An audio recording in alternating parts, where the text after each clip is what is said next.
just going to wait until we have several emails on agenda items, so I'm going to wait till everyone has a chance to read them before we start the meeting. Shouldn't be too long.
Good evening, everyone. Thank you all for coming to tonight's Planning Commission meeting.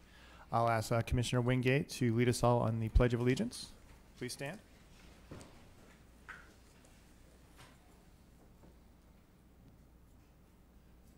Ready? Begin. I pledge allegiance to the flag of the United States of America and to the republic for which it stands, one nation, under God, indivisible, with liberty and justice for all. All right, thank you. Can we have roll call, please? Chair Baldino, Here. Vice Chair Newman, Present. Commissioner Keldorf, Here. Commissioner Wingate, Here. Commissioner Heschler. I'm here. Right. All right, before we begin, anyone who's here to talk about the Top Golf presentation, which is on the agenda, that item has been pulled, and we're going to renotice that for the January 10th Planning Commission meeting. So if you're here for Top Golf or the Lakes project, don't wait around all day. It's going to happen on January 10th. All right, now is the time for public communications. This is for anyone wishing to address the commission on something that's not already on the agenda. If you're here for something on the agenda, we'll have public communications during that agenda item. All right, seeing no one approach, I'll close public communications. Next on the agenda is item E, consent calendar. I would like to pull the item 1, the meeting minutes, and there's an administrative determination. Does anyone want to pull that for discussion? No? All right, then I'll take a motion to approve the consent calendar. I make a motion to approve the consent calendar. Motion, we have a second? Second. All in favor? Aye. 5-0, thank you.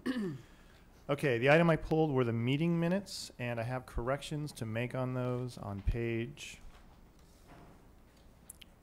9, bait stamp page 9. There is a vote where I am recorded as saying yes, and I should be the one who was absent on that day.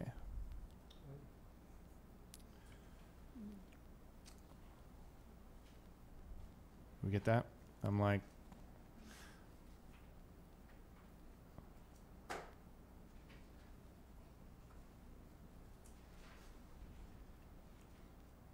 got it, Sam? Okay. And then owner's misspelled on second. If you go 2 down, owner's misspelled. So I would now move to approve with those 2 corrections. Can I have a second? I make a motion to, oh, you're moving second. Yeah. Okay, motion and a second. All in favor? Aye. All right, thank you. All right, that brings us to written communications. And is it true that all the written communications we have relate to item 3? That's correct. All right, thank you.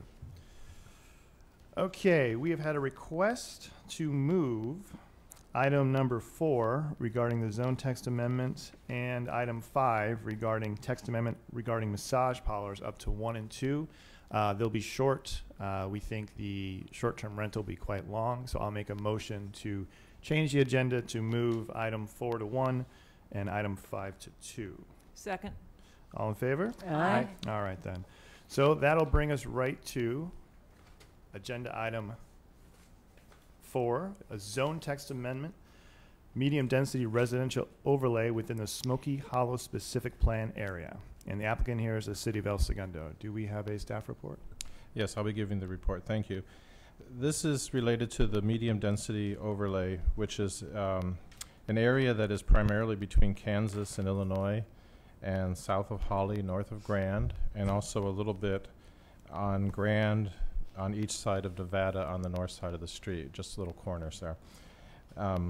When the Smoky Hollow specific plan was proposed for adoption, staff had recommended that the MDR overlay be removed. Part of it had been activated in the past, and in the process of adopting the specific plan, we recommended changing the zoning on those portions to R3. As it turns out, the MDR standards and the R3 standards are very, very similar. So our intent was to have it removed. However, in the hearing process at the City Council, it was taken as a bit of a surprise, and the council directed us to not remove it. So we did make a few modifications to make it compatible with the specific plan as it was adopted. And this is to come back and to finish fixing it so that it works for the city going forward. So there was a number of provisions in the MDR that were not entirely clear. So one thing we did was to remove those so that we would remove ambiguity. And the other is that we realigned those few areas that were a little bit different from R3 to match the R3. So now the MDR, when activated, would involve a general plan amendment to change the designation from Smoky Hollow to medium density residential. It would involve a code change a zone change to change the zone to R3, and also a specific plan amendment to remove it from Smoky Hollow at that point, because the way the Smoky Hollow specific plan is set up, with the exception of caretaker units, there is no residential. So that's the plan. It's very, very straightforward and simple. That's why the staff report and the ordinance and so forth are so short, and there's really not much more I think I need to say, but I'm happy to entertain any questions you have. So to summarize, prior to us changing the Smoky Hollow plan, these properties had an overlay of both commercial and residential housing. That's correct. They were underlying zoned commercial with an overlay of potential residential requiring an activation process. And then when we approved the Smoky Hollow plan, that residential property right was taken away, and this basically puts it back. Not quite. It was slated to be taken away, and that was our recommendation, but the council directed us to not take it away. So we made a few quick tweaks to make it compatible, and this is to redo it altogether to make it, when activated, R3. Okay. Any questions for staff? I would like to add one other thing. The ambiguous stuff that was taken out brought into doubt the possibility that any of the remaining properties could activate, because there was a minimum size requirement, but it was not written very clearly. I've removed that altogether, so all of the properties that are in MDR would be able to activate if this is approved. Okay. All right. So at one point we talked about in the bigger Smoky Hollow plan, could live work be a possibility? Yeah. And there were some reasons why that should not be included in this particular plan. Will you remind us of that again? Well, the plan was already written at the time, and this only deals with a very limited number of properties on the north fringe of Smoky Hollow. The direction that I got from the commission was to study that, not to change the specific plan, because it would have required going back to the drawing board. So we're going to be doing our housing element before 2021, and I think that would be the perfect opportunity to address that issue. Okay. But caretaker units are still part of the plan. Correct. Any further questions before I open public? Okay. Now I'll open public communication. Anyone wishing to address the dais on this issue? Ron's not going to pass that up. Hi, Ron Swanson. I'm one of the owners of the property in question. This goes way back, if nobody realizes, all the way to Carl Jacobson, when they put the R3 overlay on the north side of Grand Avenue as a buffer zone between the R1 and the Smoky Hollow. It caught me by surprise in the 11th hour because I don't really consider myself Smoky Hollow because I am on the north side, so I didn't really pay attention to it. But when I learned about it, I said, whoa. And the only right thing to do is to put back the rights that I already had back to where it's going to go now. So on that note, I appreciate it. And I just want to say thank you to everybody for what you do. And I want to wish everybody a Merry Christmas, a Happy New Year, and Happy Holidays. Thanks. Thank you, Mr. Swanson. Anyone else wishing to address us on this item? All right, seeing no one, I'll close public communication. All further comments shall come from the dais. Any comments on this? Seems like a good idea to me. I'm good. Sounds like it's the right move. All right, I'll accept a motion. I make a motion that Resolution 2855 be adopted. Second. Motion and a second. All in favor? Aye. All right, 5-0. Thank you. All right, we'll now move to agenda item number 5. This is a zone text amendment allowing massage establishments subject to a conditional use permit in the commercial center C4 zone. And could we have a staff report on this one, please?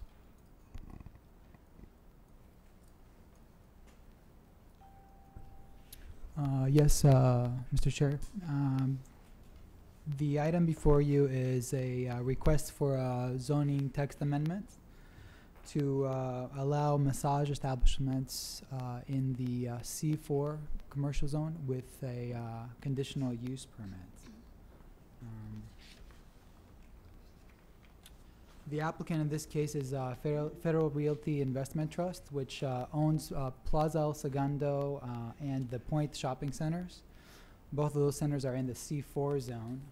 In fact, as you'll see on the map that I'll just show you real quickly, they are approximately 60 or 65% of the entire C4 zone area. And as you'll see from the aerial again, they're the only properties in the C4 that are actually developed. The other properties are the old Honeywell site between the train tracks, the BNSF and the UPR tracks, and then on Rosecrans Avenue, the old Air Products site, which is still undeveloped. The C4 zone was originally intended to be a regional commercial retail sales center.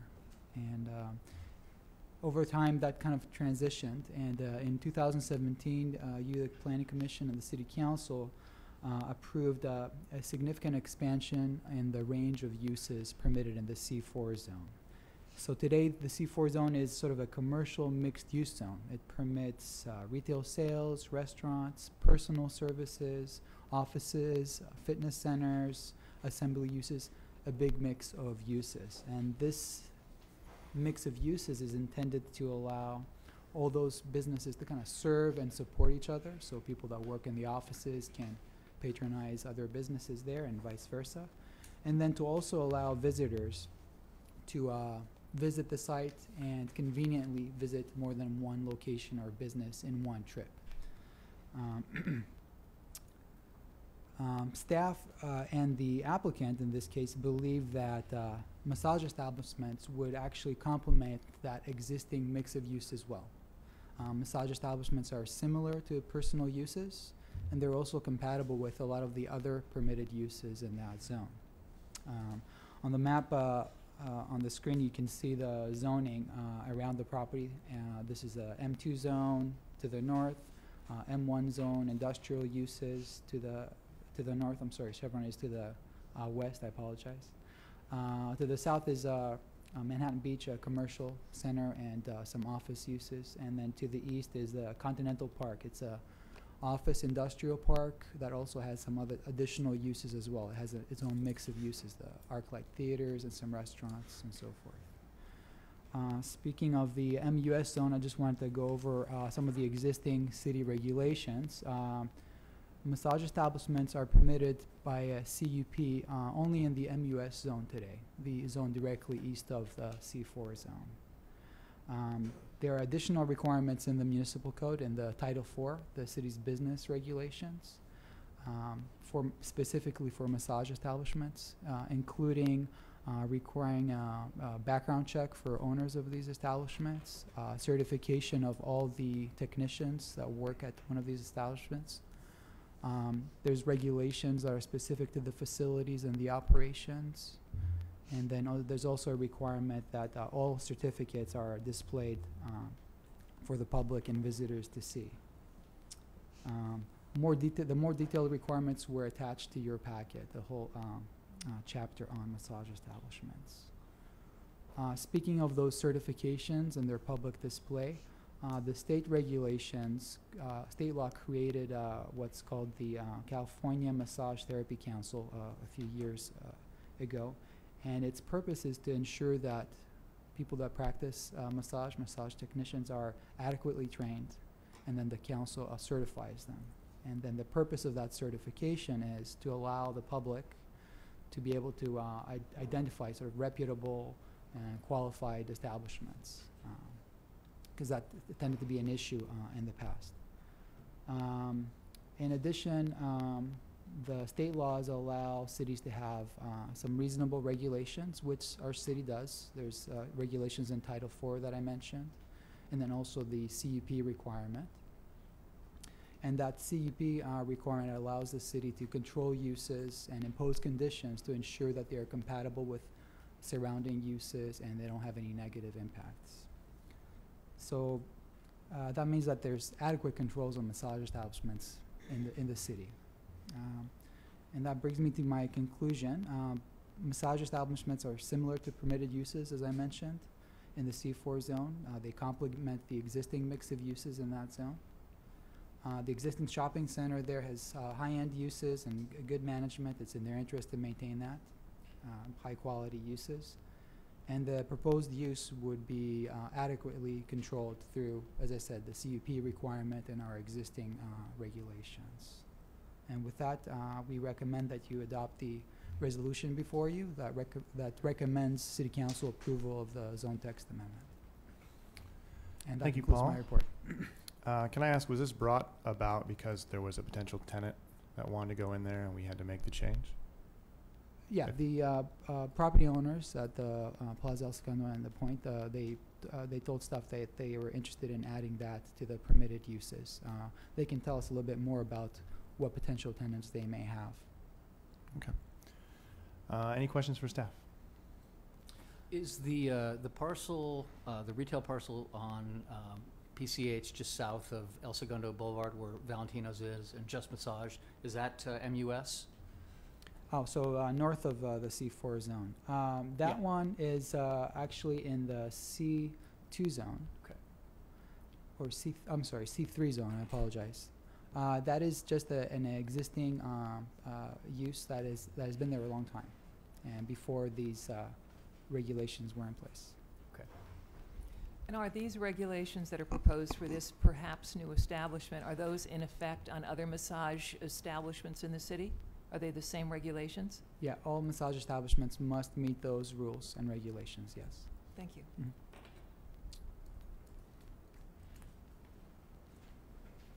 All right. No further questions. We'll open this item up for public communication. Anyone wishing to address the dais, please step forward. Good evening. Jeff Kreshek with Federal Realty. To your question as to how this came about, we approached staff several months ago with an operator in tow who wanted to go at Plaza El Segundo. As a quality operator, it was actually a new concept by the founders of Dry Bar, who's a tenant at Plaza El Segundo for a new massage concept, where we stumbled upon the issue of not being allowed to do one. So we approached staff, and they were very receptive and cooperative in working with us and laying out a path to getting approval. That tenant has moved on to some other locations for the time being, but would like to come back to El Segundo. So this is a little bit preemptive, whether it's for them or for somebody else. But what we're finding is retail is evolving. Personal services tend to be one of the few things that's a little bit internet proof at this point in time. But it just rounds out the entire experience. And as you can see, we've been making a lot of changes at Plaza El Segundo. Nordstrom Rack will be coming in. There'll be some more changes that will be announced shortly. But we just want to try to keep the project as interesting and fresh and relevant to today's consumer as we can, and we think this is just another use that should be in this project. Thank you. Thank you. All right, anyone else?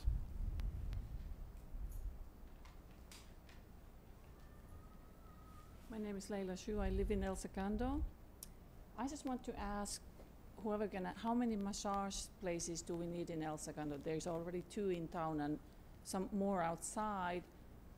If we want to be a place where there's nothing but nail salons and massage places, then it's going down. I don't approve this at all. But it's not mine to approve, but bad idea. Thank you. Anyone else? All right, seeing no one else at the podium, I'll close public communication. All further comments will come from the dais. Do we want to call on the policeman? Is he here for this? No, he's here for the short-term rentals. Okay, thank you. I think massage therapy is a real thing. I think when it's a professional environment and they're certified and credentialed, I think that is, as this gentleman expressed an interest in, that you don't really have one yet, but that should one come before you, you would at least have that opportunity to create the experience. And I think that the stigma of having a lot of massage therapies that are dark and shady and closed is probably a thing of the past. I would hope that it would be a much better future for massage therapies would be my hope. I think they've got a bad stigma, but I think it's a real thing. I think it's they can provide really positive professional services for people that need it. And the regulations are pretty stringent, and in order to qualify for permission to establish a massage establishment is pretty stringent as far as the hoops you have to go through, and the certifications, and the clean bill of health, and no convictions and no arrests. And so I think whoever is going to open something like this has to be reputable. So I certainly understand your feelings, but as I agree with Brenda that it does serve a purpose. Yeah, I agree with Carol. I think the criteria for being a reputable business is quite stringent, and massage therapy as part of a physical athletic regimen is great. I mean, as we hope people stay healthy longer as they age, and massage can be just as effective as chiropractic or other hands-on services. So I think it can be a good thing. I would agree. I think too the CUP process seems to mitigate a lot of the concerns about these popping up everywhere, and maybe we could put it on a tracker 6 months, a year from now, just to get a number of how many people are actually applying for the CUP. We've closed public communication. All right, no, I agree. I mean, massage can include your Burke Williams or a day spa or any of those other things, or things we haven't even thought of. And we're really talking about that pink square there, the plaza, the point, and what may soon be an expansion, which does a high quality retail product. I mean, it's really a nice retail center. I can't imagine there being some sleazy massage parlor opening up. And as you said, there's a CUP process where we get a final say, yes or no, on anything that happens. So that with the regulations, I think the city is well protected in this regard. With that being said, any further comments? Or if not, I'll accept a motion. I make a motion that we adopt resolution number 2854. Second. All right, motion and a second. All in favor? Aye. 5-0. Thank you. All right, that will now bring us to agenda item 3. This is a zone text amendment to expressly prohibit short-term rentals in El Segundo, and the applicant is the city of El Segundo. Before we begin, I was not present here at the October 11th meeting. I was at my brother's wedding, but I did watch the entire 4-hour meeting online. So if you made your comments there, I watched your comments at that meeting. That doesn't mean I don't want to hear you again. If you want to speak, please do. We love having people speak. We love getting public comments. And with that, I'll ask for a staff report, please. Great. Thank you, Mr. Chairman. So I'll be pretty brief on this. We've come before you several times with different variations of what to do and how to handle short-term rentals. So back in at the latest Planning Commission meeting in October, when this was before the commission, there was discussion about what other cities have been doing, what constitutes home share versus what constitutes short-term rental. And after several hours of deliberation, the Planning Commission directed staff to come back to this body and have a draft ordinance prepared for your consideration to expressly prohibit short-term rentals and home sharing type of uses. And with regards to short-term rental, there was that the definition of that, or how that's defined, is when you have occupancy for a period of 30 consecutive calendar days or less. Short-term rental, or home sharing, you have the owner who's on site and rents out a portion of the house. What other cities have done, of course, you have Manhattan Beach, our neighboring city. That one is kind of interesting because they had banned the short-term rentals, and they, as a matter of fact, just last month at their city council meeting, they have directed staff to come back before their body with some regulations to allow, in some sort of fashion, short-term rentals or home sharing. So we're monitoring that to see where that leads, and considering that's our neighboring city. So anyhow, so with that, we spent some time drafting up an ordinance for your consideration, per your direction, and so the draft ordinance is in the packet and contained on the city's website as well. A couple of the really big points that are included in this draft ordinance is, and it does include definitions of what constitutes short-term rental and home share, consistent with what we had been discussing, and it outrightly prohibits short-term rentals and home shares in the city's residential zones. The ordinance also has some new definitions within another title of the municipal code. Typically, the Planning Commission deals with Title 15, which is the zoning and land use. But also, just to take it a step further and looking at ordinances from other cities that have these bans, we also, in concert with the City Attorney's Office, looked at incorporating some additional language in Title 7, which is the nuisances and offenses section of the municipal code. Excuse me. We also put in some new definitions in there with regards to advertisement and responsible party. That's contained both in the staff report and in the draft ordinance. And in essence, what that does is it also prohibits the activity of advertising of short-term rentals and home shares as well. So this draft ordinance is before you for your consideration, and that concludes my presentation. Thank you for that. Let me start. I have disclosure Okay. information. Sure. Can I do that now? Of course. Since the last meeting, I was interested in hearing perspectives from other short-term renters in town. So I reached out to several people, including Bob Salanto, Annie and Dave Collard, Rebecca Harrison, Jeff Affronte, and then several others who I only know by first name: Jesse, Dana, Jay, Sean and Laura, Steve, Joseph, Tommy, and Karen, just to try to get a nice, well-rounded perspective. And then we also did receive several emails, which are included in our packet here, which we read before the meeting to get those points of view as well. Let's talk about enforcement of this ban. Who on staff is going to monitor the internet for posting of short-term rentals?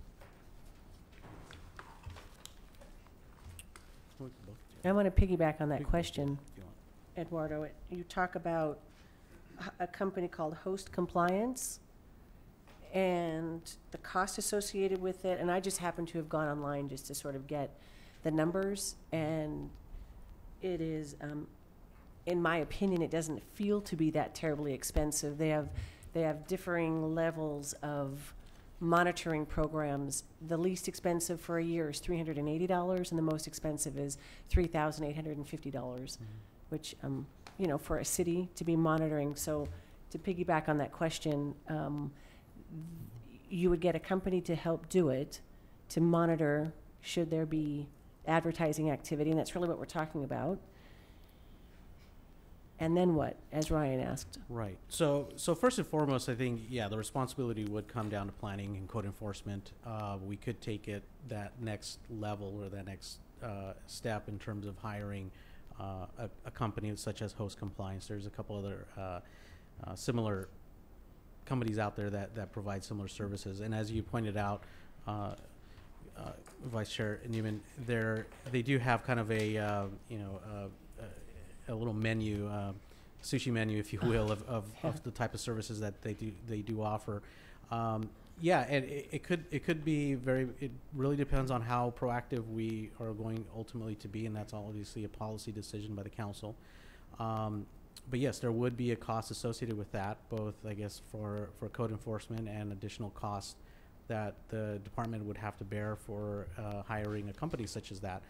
I know that in speaking with other cities in the area that do contract services such as Host Compliance, it's a little bit more. I think it really depends again to what level you have them monitor.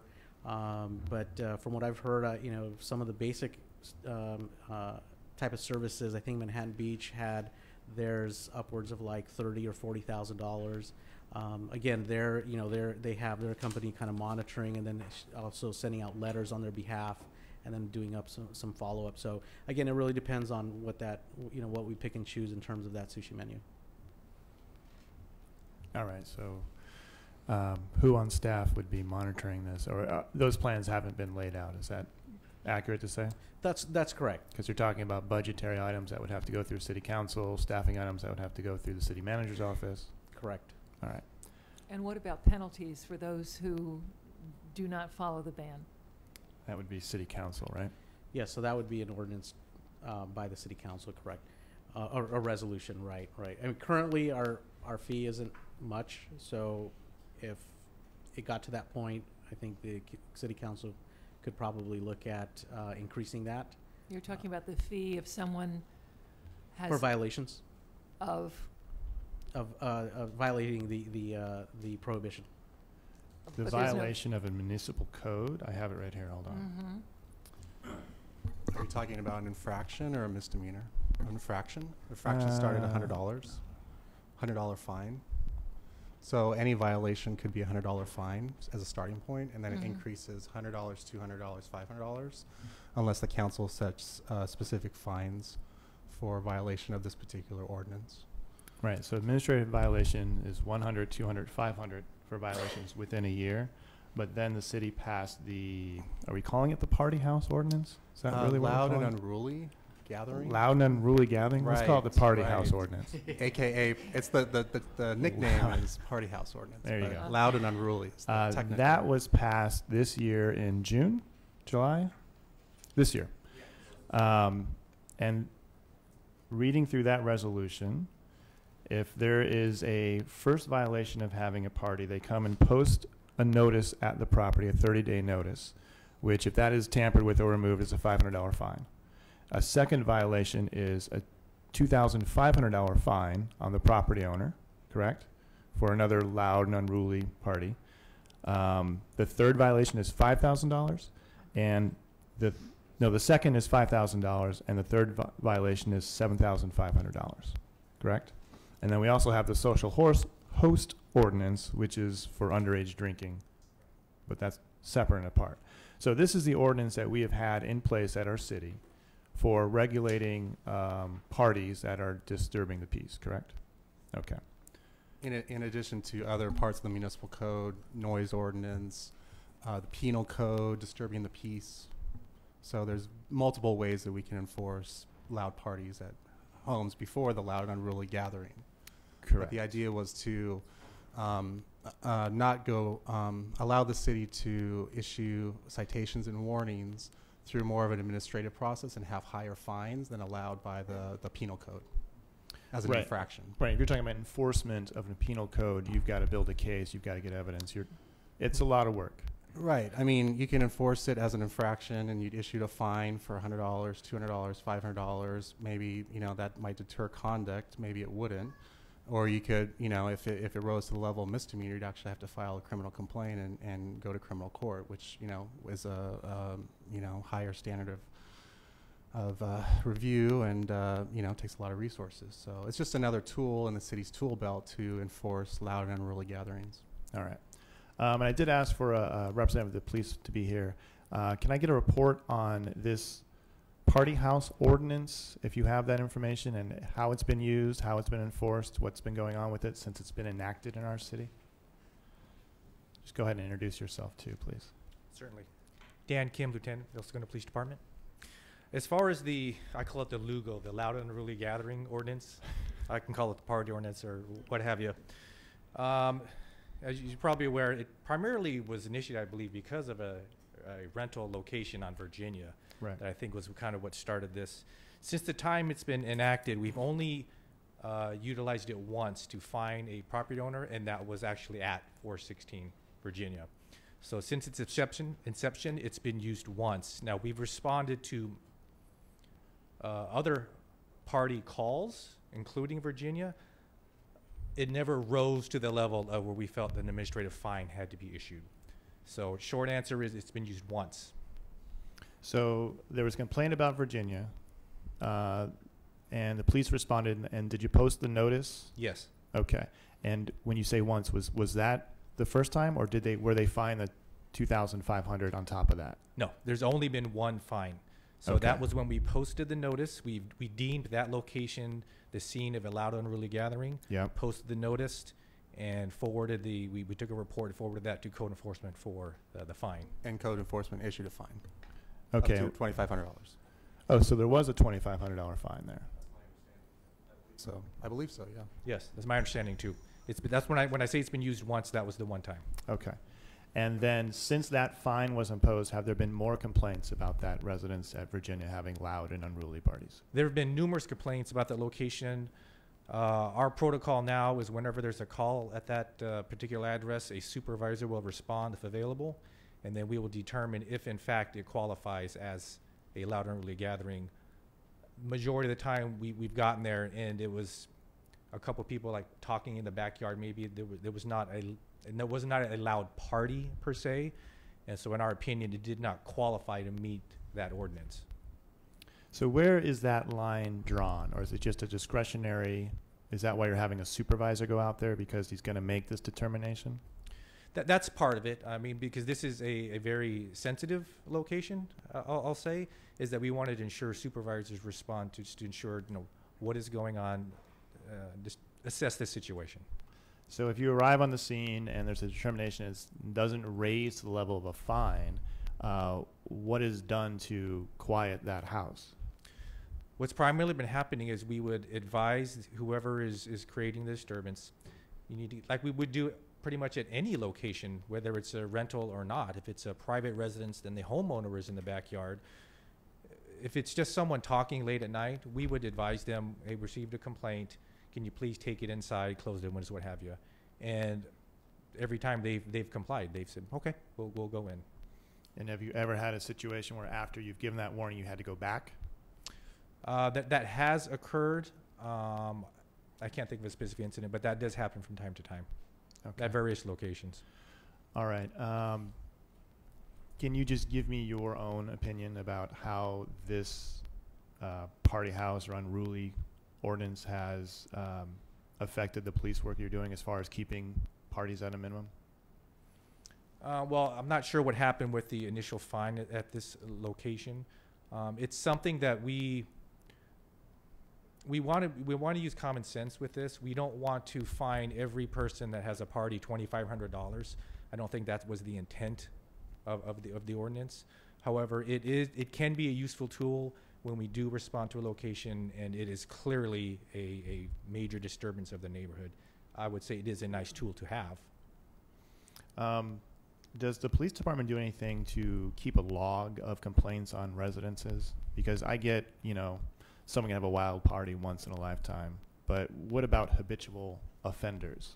Well, for example, for this location, I keep a log, and the supervisors are directed, anytime we get a call at this location, send me an email so I can save the call. So I actually have a log of calls at this specific location. We really don't have numerous houses where there's constant parties. There's very few, so we don't keep a log at every single party location. But with that being said, if there's an address that comes up, we can always, search that address in our database and determine how many calls of service were called there. We can track that.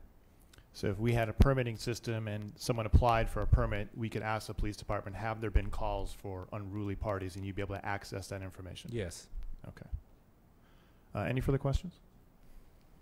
You send a supervisor out if you get a call for that particular house? Yes. Is that take any additional time? In other words, does an hour go by and maybe the party dissipates in that since the call happened to when you guys show up? Our response time is usually very quick. I noticed that Yes. all throughout town, yes. Yes. Okay. Thanks.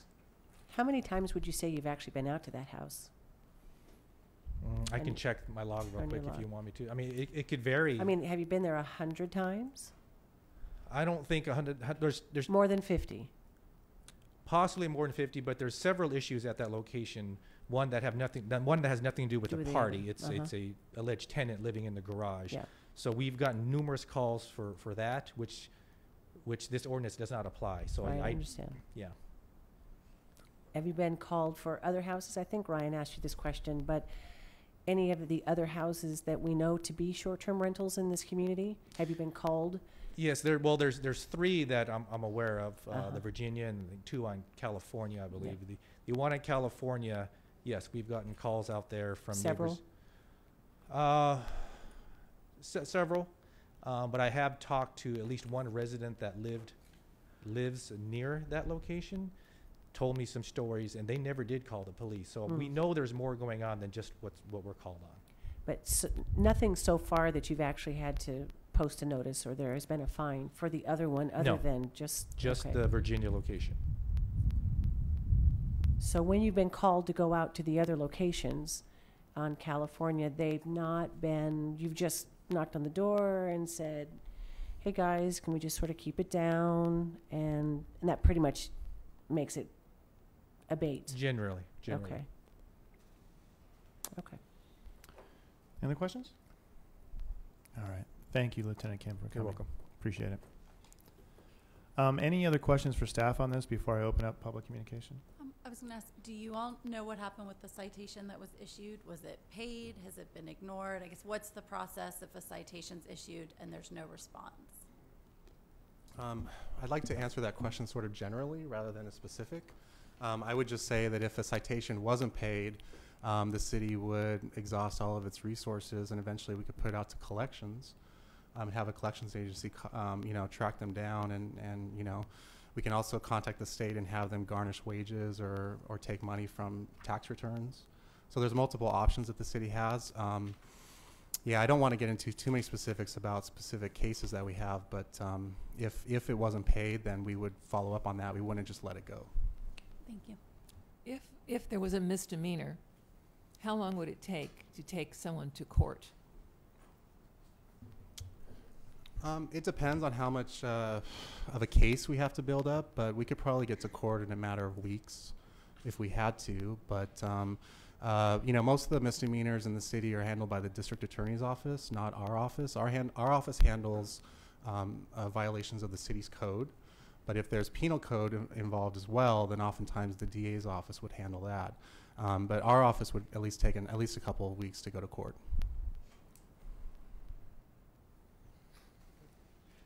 Thank you. Is the violation of the party house a misdemeanor, or it's just a code violation, right? It's an administrative process, so we can get out there and start fining a little more quickly, as opposed to a penal Right. code. I think the loud and unruly gathering ordinance has specific penalties The general rule is that any violation of the city's code is typically a misdemeanor unless the city drops it down to an infraction. So the general rule is that any violation of the city's code, including the zoning code, would constitute a misdemeanor unless it's reduced down to an infraction or unless there's specific penalties like an administrative penalty. All right. Thank you for that. Any further questions before I open it up? No? Okay. Now open public communication. Please just step forward, tell us your name and where you live and any comments you have.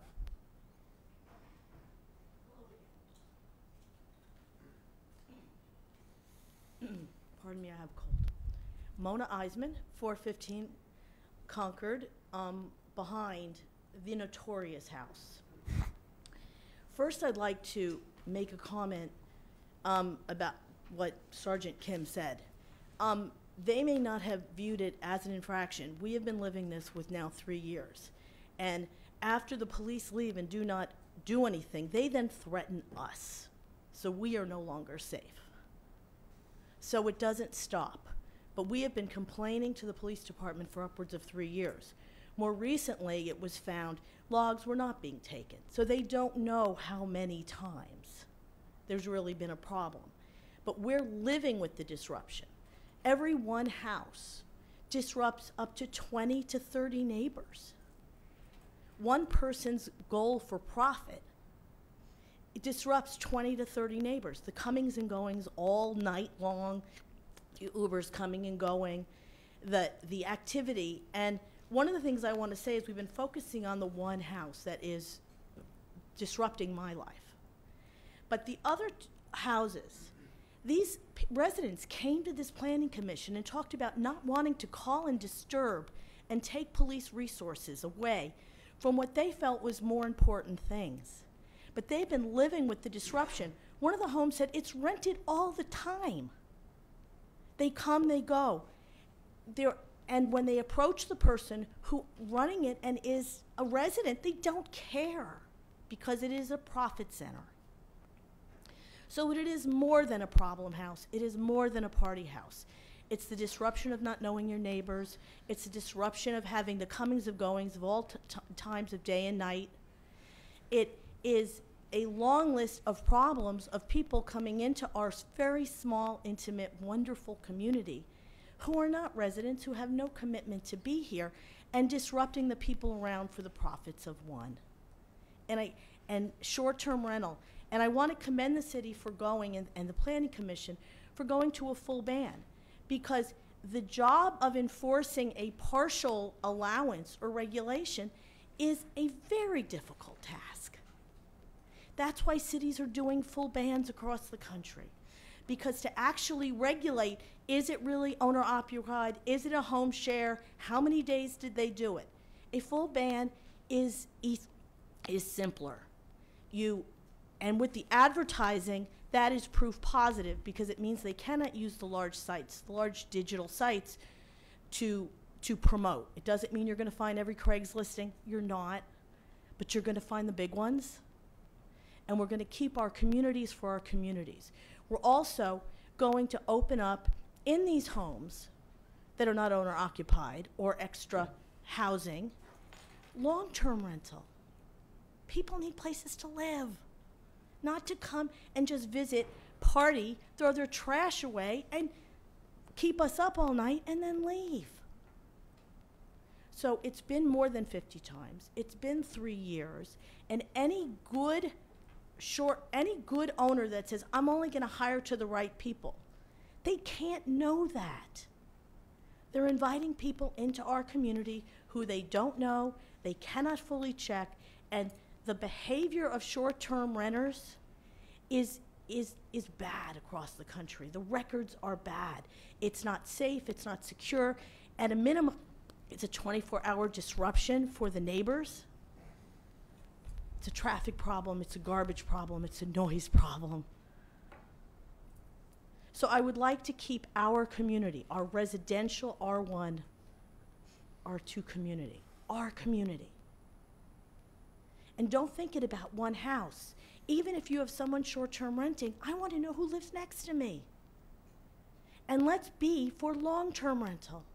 Let's be inviting people into our community who want to live here, have kids in the schools, contribute on a regular basis. So please, I hope that you vote for the ban as it is written, and it would put us in line with the beach communities, with our neighbors, and it would be in line with many, many, many, a growing number of cities across the country who see this as having no positive value in their community. Thank you.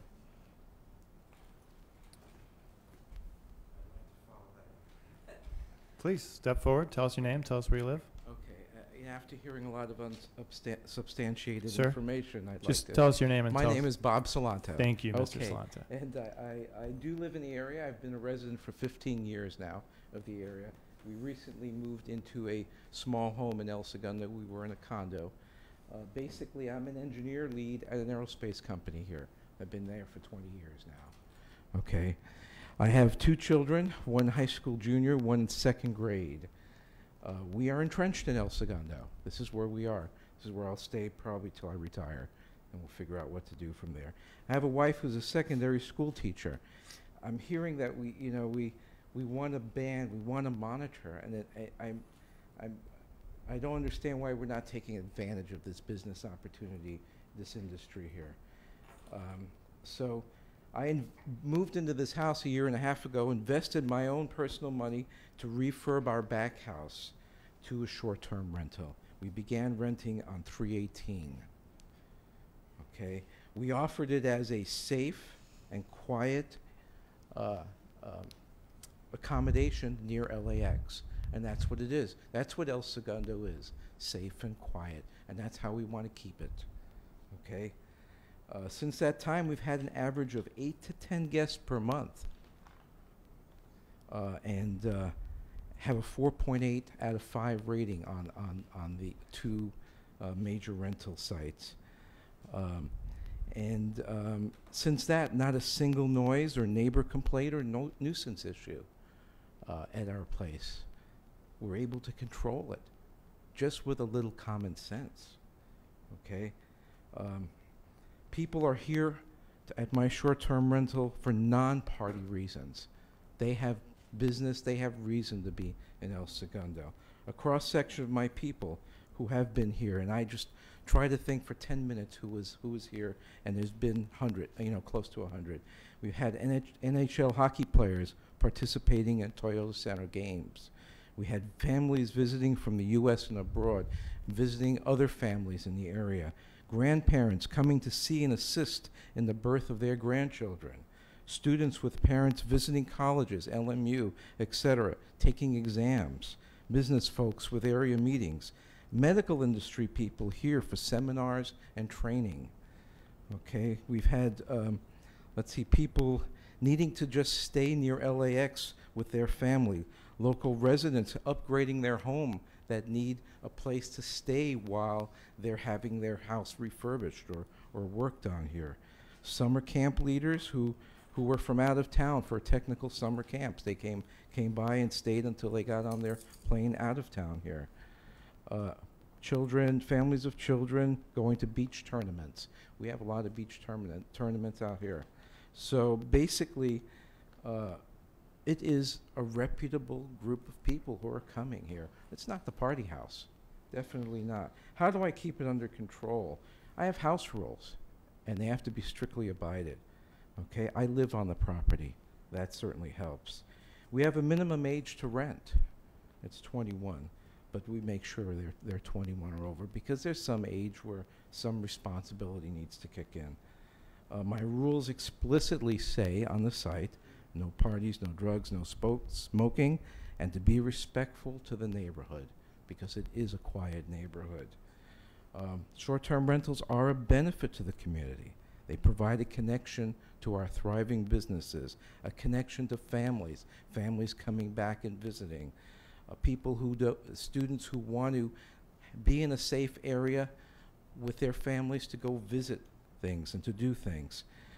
It's not necessary to ban STRs. It just needs better oversight or better control by the owners. Okay? Other cities are taking control of STRs. Santa Monica, for instance, I believe has a rule that the owner must be on the property. Okay, so, you know, this share thing here. So we shouldn't be responding to just a lot of the negativism, because there are actually hundreds of short-term rentals in El Segundo, providing not just the business income aspect, but doing a service. Yes, it does provide an income. It lets some people stay here who could normally stay, okay, not just lining their pocket, okay.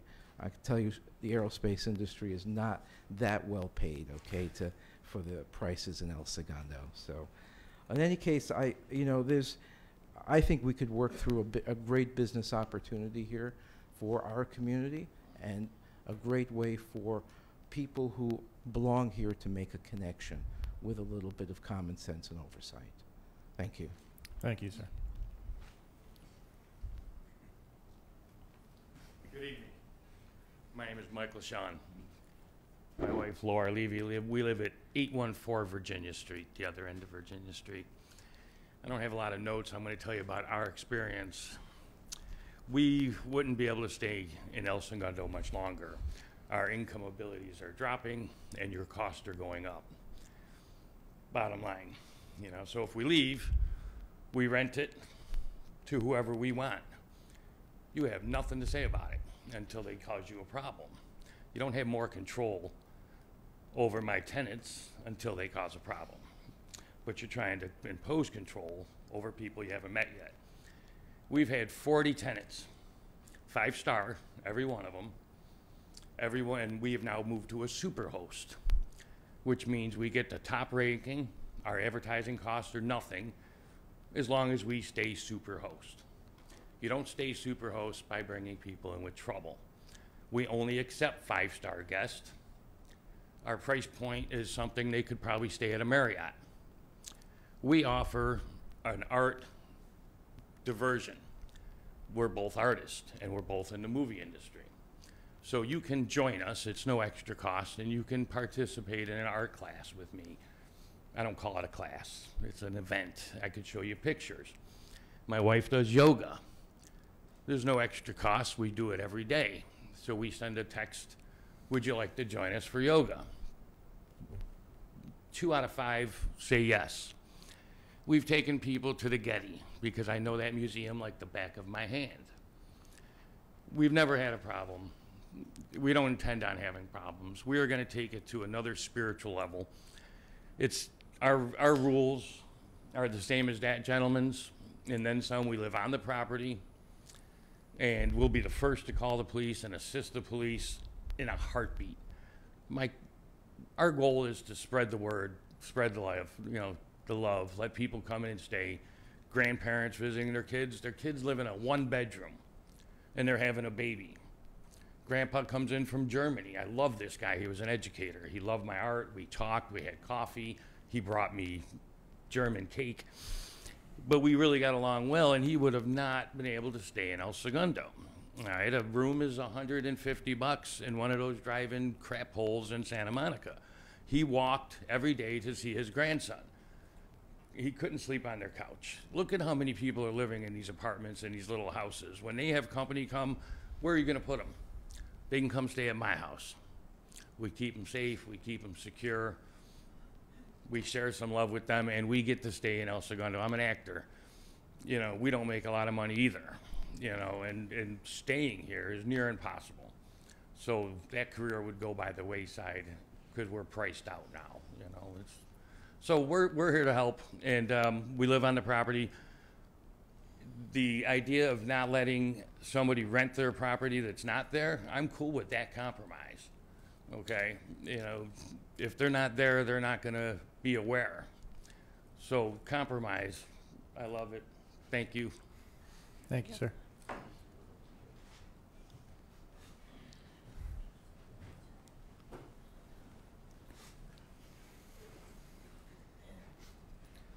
My name is Jeff Shue. I live on 411 Concord Street. I am the neighbor of Mona Eisman, who was up here previously.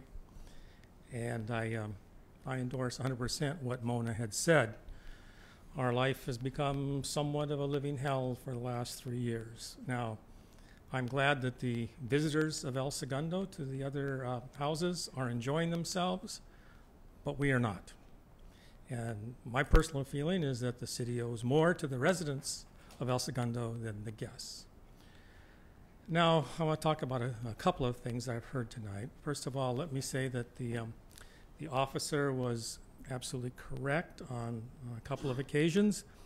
We've been awakened at 1 or 2 o'clock in the morning by people talking loudly in the balcony of 416 Virginia. And they come, and yes, they were just talking loudly, but it's certainly enough, it was loud enough to wake us up at 1 or 2 o'clock in the morning, and then it's hard to go back to sleep, especially if you have to get up early in the morning, like Mona's husband does. At 4:30 in the morning, he has to get up. The other thing that's happened on at least 2 occasions is that there's been loud noise in the party house, and we've called, and we live in an electronic age, and I would bet dimes to donuts that someone there had a police scanner on their phone, which you can have, and we could hear, "Quiet, the cops are coming." And sure enough, it quieted down, and they leave, and the level may go up a little bit, but not to the extent it was. Another thing I found interesting is the concept of, oh, if we pass this ordinance, how much will it cost the city to enforce? Now, I've never believed that a law should be either passed or not passed based on the profitability of that law. It's either passed or not passed because it either should or shouldn't, not because it may cost a little bit of money or not cost a little bit of money. Now, as you pointed out before, the fee structure on that ordinance could be changed to fit that ordinance. So you don't really know what the total cost impact would be, but still, just the thought of, is this going to be fiscally good or harmful to the city, is not the reason you should look at the passage of this ordinance. And the final point I'd like to make is you had mentioned about you had reached out to several owners. Did you also reach out to maybe the 4 houses surrounding the property, the house on each side, across the street, and behind? Because they would be the ones that would be most affected. So I think if you're going to reach out to a short-term rental, it's incumbent upon you to also reach out to those houses surrounding it to see, has there been an impact on them also? That's it. Thank you. Hi, my name's Dave Collard. We're at 512 Whiting Street, and I just want to speak for the owners who use Airbnb responsibly. Not quite in these guys' boat, but hopefully we use it responsibly. We rent our house out for a couple weeks when we go on vacation, and I spoke to Jay. And for us, it has a couple benefits. I feel more comfortable and safer about the house with somebody in it, actually, with the rise in crime here. And it helps us pay our mortgage or pay for a vacation. Now, I totally empathize with, or maybe sympathize, I forget those two, but with the people who live next to the party house, because if that was me, I mean, I'd probably be arrested. But I do think there is, like the Julia Child kind of the in moderation way to do this, where we protect those people, but we also don't, kill, sledgehammer, what is that? You sledgehammer a mosquito or whatever. And impact the people who can use it responsibly and have demonstrated it. The federal government lets you rent out your house for 2 weeks, tax-free. My interests, unlike somebody who rents it as a profit center, are aligned. I don't want to come home to a trashed house. That's not worth getting a couple bucks for me. So as you consider everybody's stories, I'd hope you would consider ours and somebody who uses it responsibly. Thanks a lot. Thank you.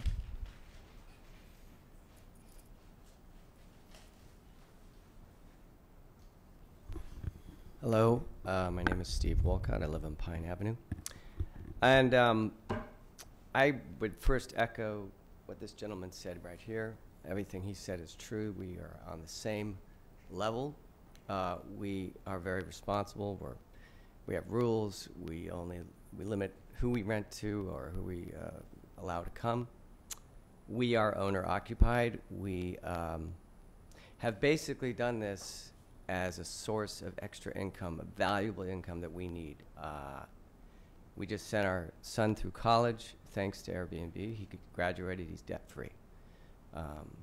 We couldn't have done that without that extra source of income in a world now where we need to find different sources of income to survive. A lot of people need to do that, as I've heard tonight. I really feel sorry for those people that are suffering over on Virginia. It seems like an isolated incident, but I would echo that we don't throw the baby out with the bathwater. It's a proven business model that works very well across the world. In our case, I have testimonies from people that have come through who have said amazing things about this city. They not only say it's a great location, but they say easy walk to charming downtown El Segundo for great eating.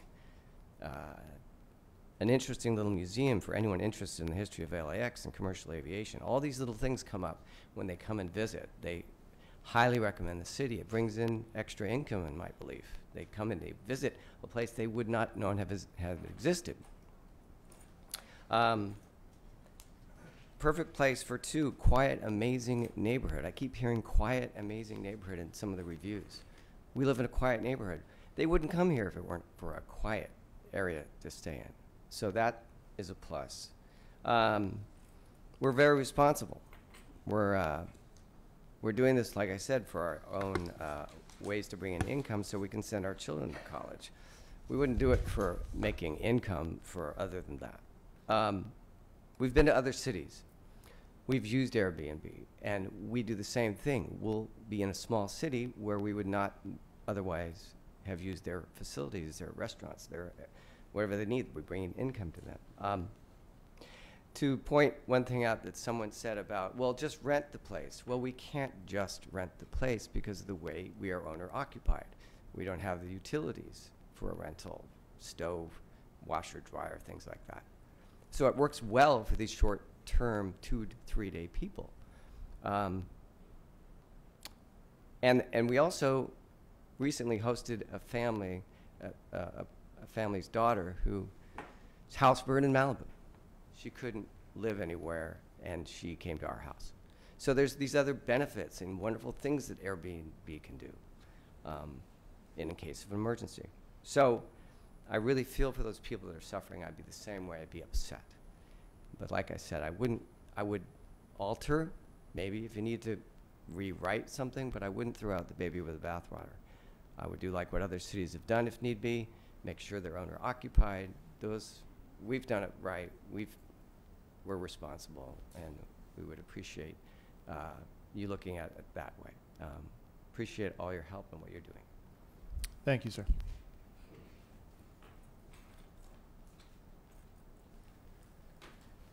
Hi, my name is Rebecca Harrison. Pardon my voice. I have had a very bad cold, and I'm just getting over laryngitis. I'm the one that sent you the long-winded email today because I wasn't sure if I was going to be here. But I do agree with just about everyone who spoke before me. Basically, see in my email that my email resonates the same responses. We host, I do feel for these residents that live next to this party house. I wouldn't want to live next to a party house, and I don't want to see party houses popping up all over El Segundo for, short-term rentals. My husband and I have lived in the community for 30 years. We just started renting out to Airbnb and VRBO a few years ago. We've hosted a number of people from all over the world and have met some great people. We're very responsible hosts. Our guests are very responsible. We clearly state that there are no parties, no special events.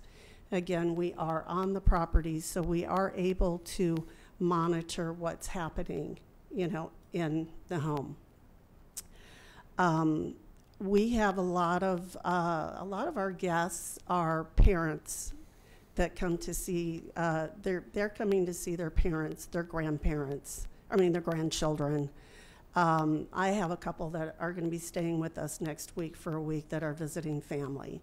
I had a couple that had to, unfortunately, cancel this week because his mother is in a hospice, but they were coming to visit family. This gives people, and if you read, you know, the first, I actually also sent 3 pages of reviews. We have at least 122 reviews on Airbnb. We are 5-star super hosts as well. And, you know, one of the reviews at First Review, if you take a look at it, it's a state where thanking us for giving their parents a place to stay and get away from the kids. And on that note, also, one of the reasons that we don't rent it out full-time is because we also have friends, you know, from Europe that come and stay with us for 2 to 3 weeks at a time sometimes. I came from Michigan. I have family that come out, you know, from Michigan and stay. And it's a great place for them to go, and, you know, they have their space. We have our time together. They have their space as well. But, you know, I do think it's a great opportunity for the city to actually allow, but I mean, have Airbnb, or actually short-term rental hosts apply for a permit. You know, I think having a permit, you know, I think it creates transparency and a responsibility. And I would also like to say that, you know, in the reviews that I sent, you can see that, you know, they do talk about how they have visited the restaurants and breweries and shops in town.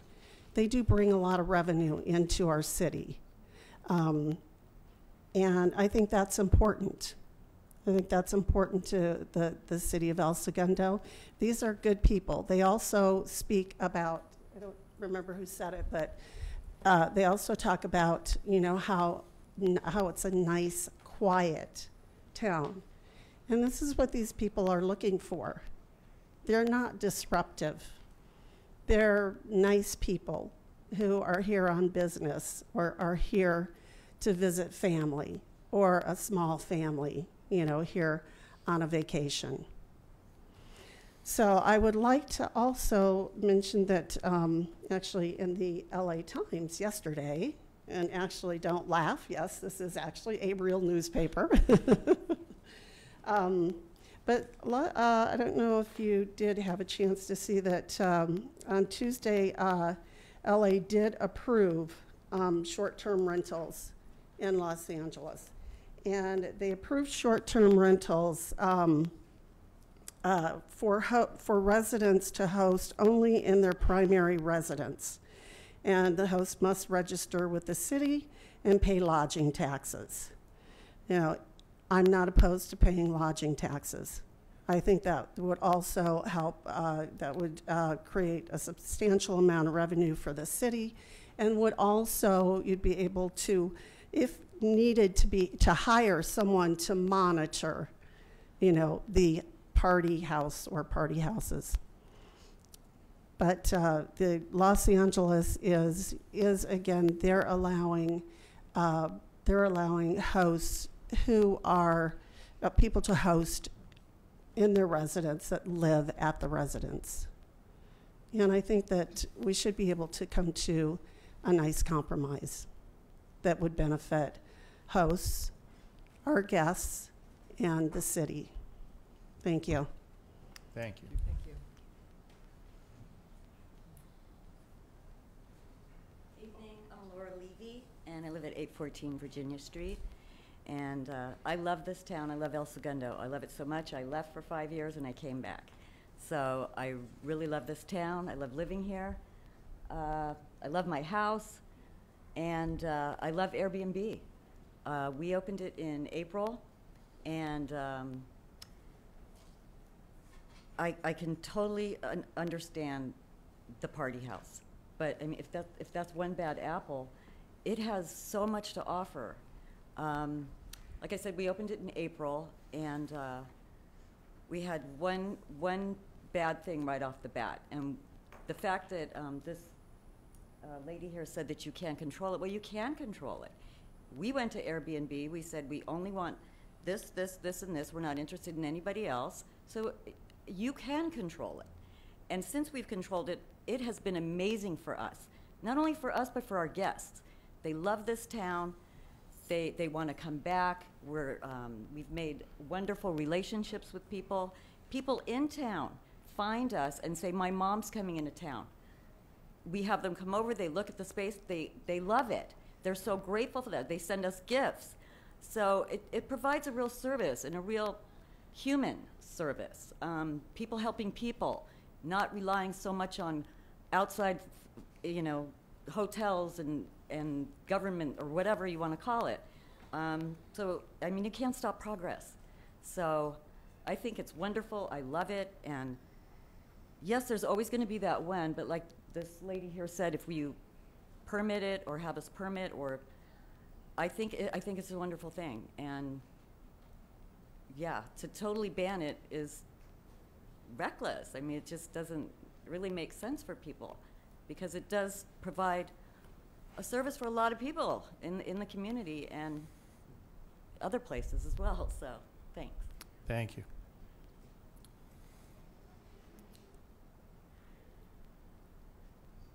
Hello, my name is Tommy Ostendorf. I am a host as well. Everyone has made excellent points on both sides, and I totally agree with all of it and can pretty much ditto everything. Just in looking at this board, it almost sounds like we're talking about single-family residences and home sharing. It almost sounds like they're two completely separate topics.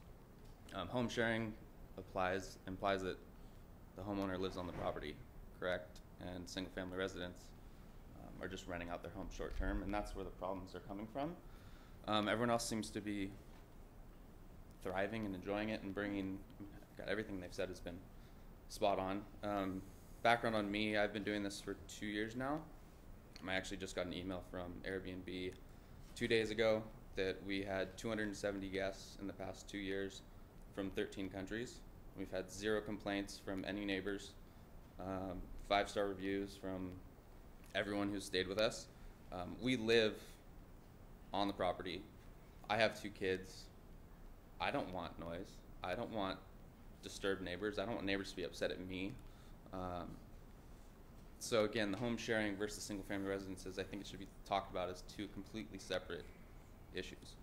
I think everything has been said other than that, so I'll leave it there. Thank you. Thank you, sir.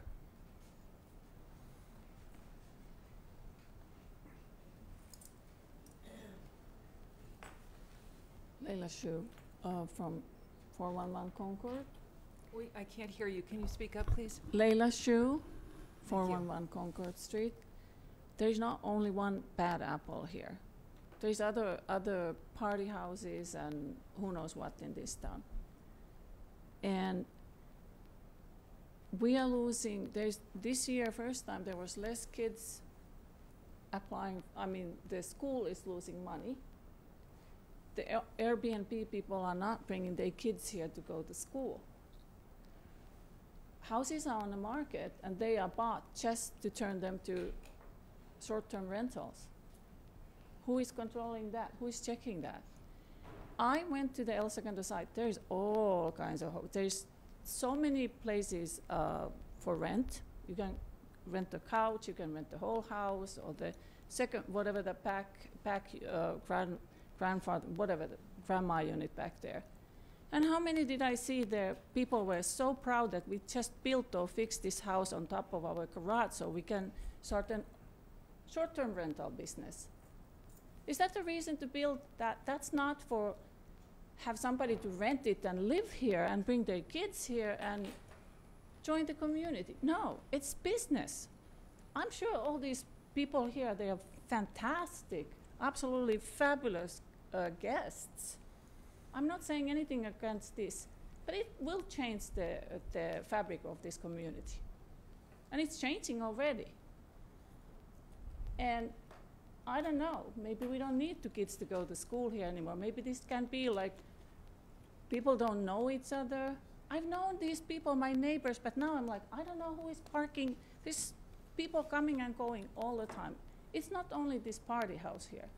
I walked around with my dog and looked around and I said, this is not good.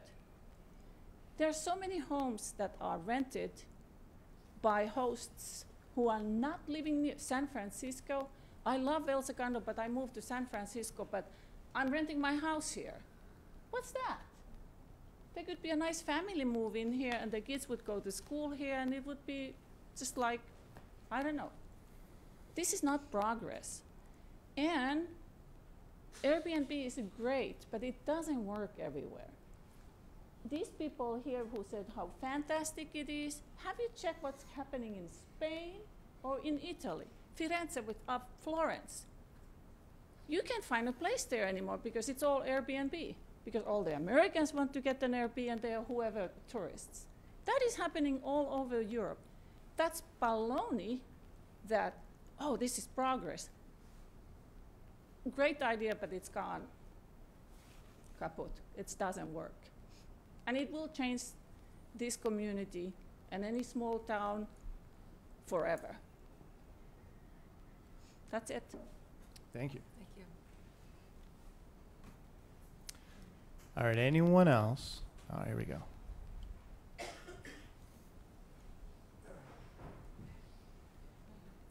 Good evening. My name is Gary Schmunk. I live at 415 Concord Street. I hate to belabor this, but in 4 months it will have been 3 years since we first reported the situation with the Airbnb that's directly behind us, one of the bad apples. I understand that we want to believe there's just a few of those. I have zero faith that the city can regulate this, control this, and manage it without losing a tremendous amount of money. Because if they could, they would have solved this problem a long time ago. Literally in April of 2019, it will be 3 years. Okay? So from my standpoint, I just don't see the city having the capability to manage this. I have zero faith in that possibility. It's also, it's not the community that I moved into, bought my home in, and not really, as Layla so aptly put it, doesn't really create much of a fabric of a community. What happens if myself then end up with 4 short-term rentals around me because now it's legal and I'm boxed in by short-term rentals? What then? Who's going to help me with my home value if I go to sell it? Okay, is the city? I doubt it. So I just don't see the benefit that any of this is going to bring to the city and for the community of residents who you folks are supposed to be representing. As well, you're kind of stabbing the hotel industry in the back as well by allowing this, because you lured many of these into the city with special benefits and tax reductions, etc. And I just am really fully opposed to this. Thank you. Thank you, sir. Hold on. Let's get everyone up here first before we start going seconds, all right? Go ahead, please.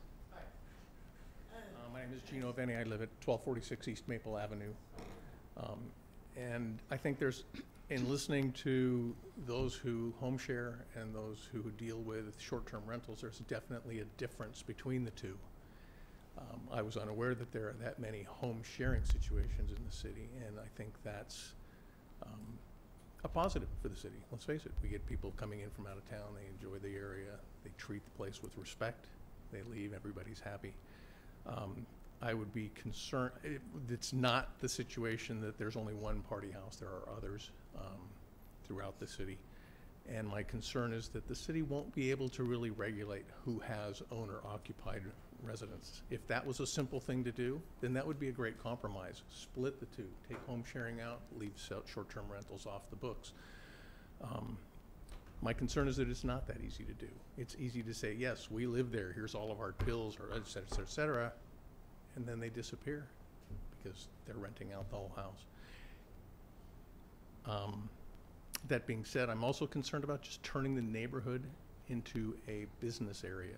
It's a residential area for a reason. If we're going to open it to every little business that everybody wants to run, it's going to change the dynamics of the neighborhood entirely.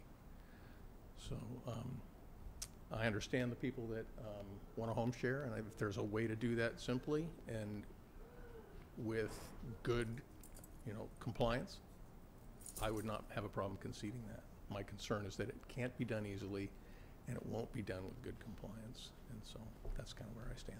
Thank you. Thank you, sir.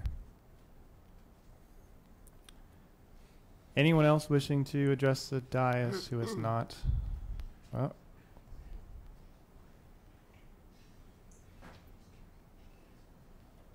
no? Sure. Come on up. Come on up. Thank you. I'll give you 2 minutes, all right? I didn't go over what I did last time, but I want to remind a few things. Airbnb cares about Airbnb and renting houses, not about the communities, okay? And they will not help. They have actually fought every city who has tried to manage this. They are not supportive of communities. They are supportive of making money. I understand that. That's fine. I'm a business person. But let's not have naive rose-colored glasses on that they're going to help us enforce that. The houses we've been talking about, and there's more than one problem house, are all super hosts, and they're all 5-star. Now, they're 5-star for the guests. They're 5-star for the people making money. They are not 5-star for the community living around them. Now, what other cities have done is they've done very strict regulations limiting check-in hours. We would have to limit how many people can be there. Parking. There is a list of things and it's a CNBC article and a study done by someone in the, there was a study done about the impact of Airbnb. But cities have to be prepared to actually do that work. Someone says they live here, well, they have something called a ghost host. No one is there. They have a name, and it's a long-term renter, but they're not there. And so this is a money-making proposition. So yes, you've heard some beautiful stories about people sharing their homes and helping in that. I want you to think about the people who live around those homes, who don't want the coming and goings, who don't want to live next to hotels. If we wanted to live near bed and breakfasts, there's places we could be near. Commercial hotels. If business people need places to stay, we have so many wonderful hotels in this town. There are so many wonderful places to stay. They don't have to be next door to our neighbors. And again, the city, I'm hoping you will pass this, but if you don't, quite a bit of work has to be done to put faith in our residents of how you will enforce any compromise. And how much manpower are you willing to put in to actually look at something that is not as black and white, which is why cities across the country are doing black and white bans, because it is so hard to say the owner has to be there so many days, all of this. It's so hard and expensive to do that cities around the country are all banning short-term rental. Thank you. Thank you. Sure, I'll give you the same 2 minutes, but before you pass a resolution, I recommend you talk to the neighbors of the hosts that are sharing. How could you not? You got one house. We have one opposing house. I live on Virginia, but I have a house 2 doors to my right. We call it the pink house. We call it the crack house. That's an owner occupant. I have guys with machine guns climbing over my fence about 3 times a year. you know, what are you going to do about that? I mean, there, you know, you can have an owner be bad, or I could rent my house out full time to a bad tenant, and then what are you going to do? It's the same thing. If we have a problem, you hit us with a party house. If we're not there, we won't be able to respond. Make it a 24-hour response. The owner can't fly in from Japan or someplace, but just, you know, there's more research that needs to be done. My neighbors love us. You know, everybody around us loves us. My neighbors to the left had it. That's who got us involved. We love them. Never had a problem. Gordon's house across the street, he followed suit right across the street, 2 years. We watched them for 2 years before we did it ourselves. So do a little more research. You'll find if our neighbors don't have any problem, I'm sure his neighbors don't have any problem, and then make your decision. Thank you. Thank you, sir. All right, someone new. Mary Aveni, I live on Maple Avenue, near one of the other party houses, actually right behind. Seeing people, you know, jumping off their roofs into pools, 3 o'clock in the morning, the screaming, the hollering. I certainly understand the owner-occupied isn't going to have that. We do have that. Yeah, ma'am, if you can just direct your comments Sorry. to the commission. Thank you. We have that routinely. The trash, the transients. I really don't want someone to ever tell me that they're happy to rent me a hotel room for the night while they have their party. I think that's absurd when that actually did happen. I feel uncomfortable with the transient aspect. That's why we live in a residential area. We don't live in a commercial area. We don't live next to a bed and breakfast, hopefully. And we don't want Airbnbs surrounding us at any given point in time, scaring the, hell out of our neighbors that are senior citizens. It is a burden on the community, it is a burden on the police force, who has a lot of better things to do than respond to 3 o'clock in the morning party calls, which is why we don't call. We just grin and bear it until the next day and do the cleanup afterward. So I understand the home sharing aspect, and you know, as my husband said, there are a lot of things that these individuals have benefited, but the neighbors don't necessarily want to deal with the traffic, the I don't know who these people are type of feeling, where they want their kids being able to play out in the front yard and not wonder who it is that's, you know, hanging out next door. So my 2 cents, I hope you all will pass this resolution as written. Thank you. Last call. All right, I'll get one comment. Just one comment. One comment. There isn't a hotel in El Segundo that's rated more than 3 stars. So, so they won't be staying in El Segundo. All right. And second, it sounds like it's clear from the people here that there is a differentiation between owner-occupied and non-owner-occupied, and maybe that's what we need to consider here. Thank you. Thank you, sir. Okay, anyone else who hasn't already spoken? All right, seeing none, I will now close public communications. I want to thank everyone for coming tonight and for giving your input. Obviously, there's a lot of feelings and emotions involved with this. So again, thank you for coming and telling us your stories. Okay, from the dais, any comments? Jeez. So the meeting we had in October was, it was a heavy one. It was very emotional. The fact that I seconded the motion to write this resolution to ban things indicates how I felt after hearing these poor residents around these party houses, and I truly empathize with them. It was, I had a very heavy heart. And then I went home and I thought, you know what, we didn't really hear from the other side. And so I think one of our job as planning commissioners is to listen to all the evidence and try to make appropriate decisions based on all the data that we can gather. So it's one of the reasons that I wanted to hear from other residents who are kind of the good apples.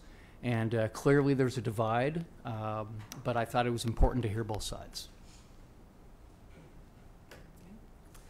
Well, This is the Planning Commission, and the Planning Commission talks about land use and zoning. And most, I think, or just about all of the people who are renting out a room or part of their home or a whole house or an auxiliary unit live in an R1 zone, which is a single family zone. Now, the state recently passed a law where people could build an auxiliary unit in the backyard, you know, for kids or in-laws, or to rent out to somebody else for long-term rentals. And I feel strongly, as an R1 owner and an R1 resident of this town for over 45 years, I don't want to live next door to a hotel.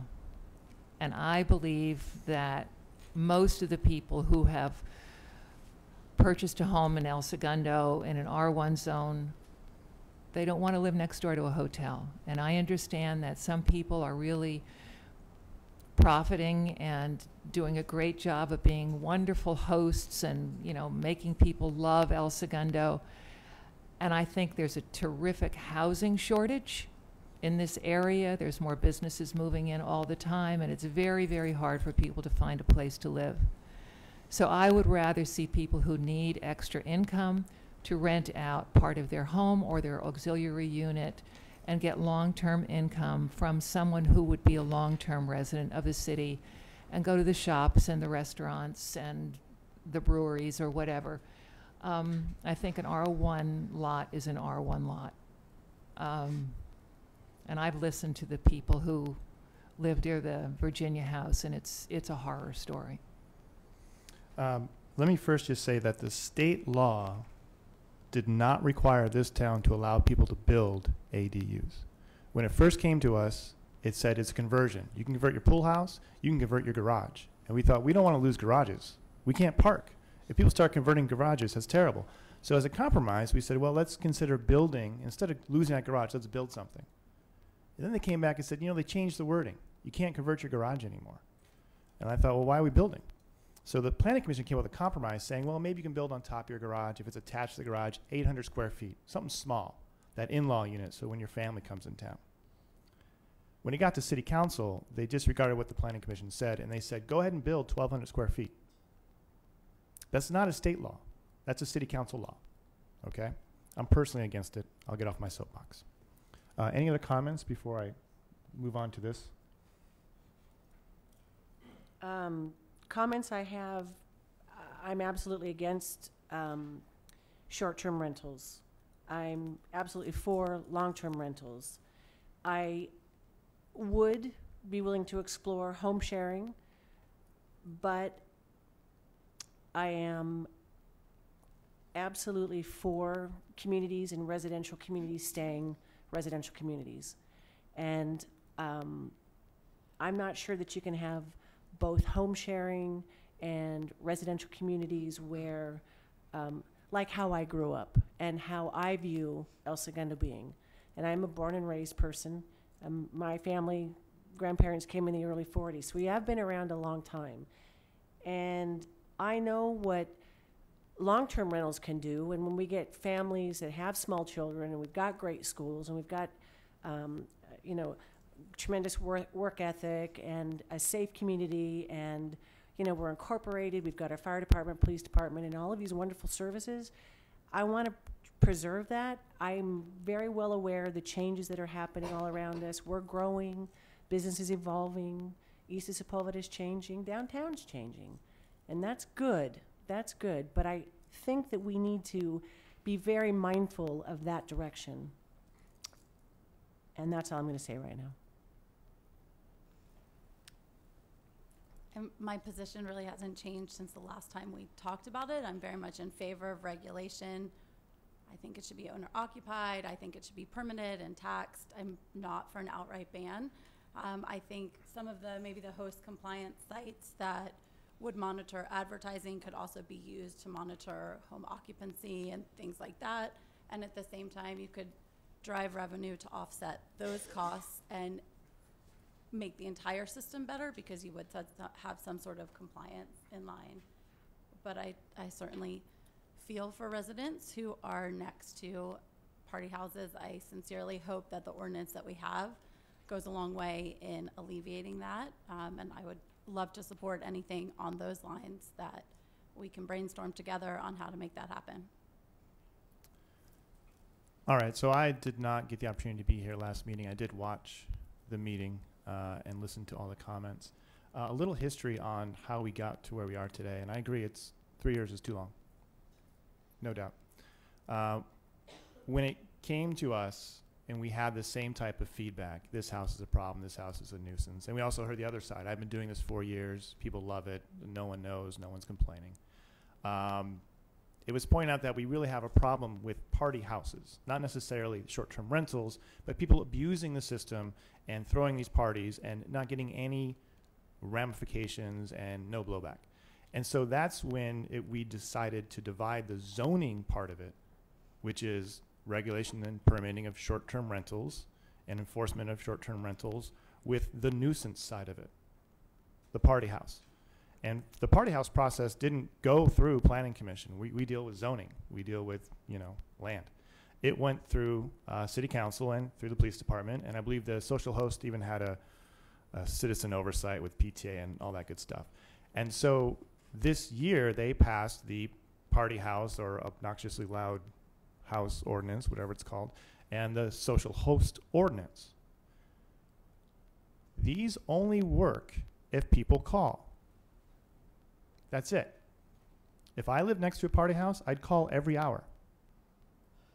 The police are here to service the residents who live here, but they can only do that if you ask for their help. The idea of saying because there are 20, 40, 60 people who are negatively affected, that we should regulate the property rights of everyone in town is something I cannot, as a planning commissioner, agree with. It is our job to do what's best for everyone who lives here. And we have to balance a lot of different opinions, a lot of different points of view. But to say, well, we've had trouble with this, so we're going to ban it all. To me, it's like saying, people are speeding on Main Street. We're not going to allow any cars. We're going to ban all cars. It's not a solution. And the staff report tells us, enforcing the ordinance, first sentence, it is important to note that adopting an ordinance prohibiting STRs and home shares will not guarantee that such uses will simply go away or disappear. And when you look on Airbnb like I did today for Hermosa Beach, there's plenty listed in Hermosa Beach, and we're told they have a ban. You can't advertise in Hermosa Beach. It's still happening. So years ago, we gave directions to staff that if we're going to have short-term rentals, we're going to regulate it. We're going to have requirements. We're going to have a permitting system. And if you violate that permit, you're no longer allowed to have an Airbnb. And there's going to be fines and penalties. And that's on top of the party house ordinance, which can fine you up to $7,500. So I am not going to vote for a complete ban. I'm not in favor of it. I don't think it's a solution that works for our city. And I think you're going to have, even if this ban passes city council, which I doubt it will, you're still going to have this problem.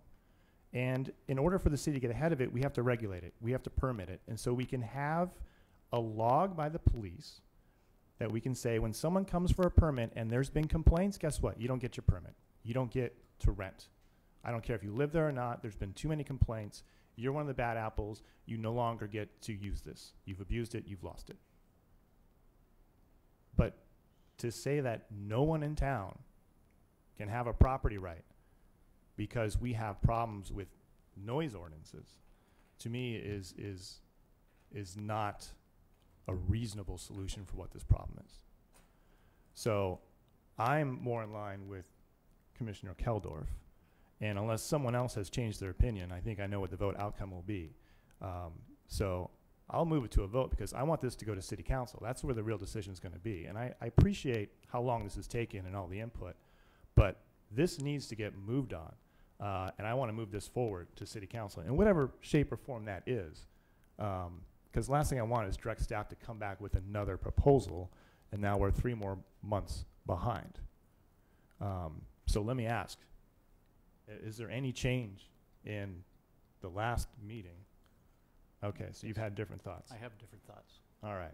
So now we're at a quandary. If I've known the consensus here, I think we have a 3-2 now to go back the other way. So let me ask staff, how can I get this to city council as soon as possible so that we can have some finality to this? And I'm all for public communication and having hearings, but I agree, it's been quite a long time. But Let me ask you, procedurally, first of all, if Yeah. I can just interrupt you for a minute, Ryan, what you want is 100% mitigate monitoring. You say it's okay, you as a property owner can, you have the rights to lease out short-term rental your own house with these restrictions, with this application process, or what is it you're actually asking? I'm in favor of what was presented to us October 11th, which is what we gave direction to staff to do when we first discussed about we're going to deal with the party houses as a penal infraction, and there's going to be heavy fines for people who throw parties, and then we're going to regulate our short-term rentals, and we're going to have permits, and we're going to have fines and penalties if you don't do what we want to do. That's what was presented the last meeting, and then staff was directed to come back with a complete ban. For the meeting you want So to. the problem is, Yeah. I think what's been agendized is this complete ban. And if we vote now, it's going to be a no, and there's not going to be any way for us to get this back to city council. That's what I feel bad about, and I see council nodding Well, its head. is that true? Yeah, we can't vote on something that hasn't been. We don't have the ultimate word anyway. It's our recommendation. It goes before city council anyway. Yeah, in order They to- make the final word, determination. Right, but your recommendation would be accompanied by a draft ordinance. And right now, if your recommendation is to not ban, and our draft ordinance is to ban, there's a disconnect there. So we'd have to come back with your direction to prepare a different ordinance for you to then make the recommendation to. Right, there's the problem, there's the delay. The other thing I would add is that on October 11th, what staff was asking the commission for was direction, if you wanted to allow it, do you want to allow short-term rentals by right, or do you want to have some sort of, permit process in place?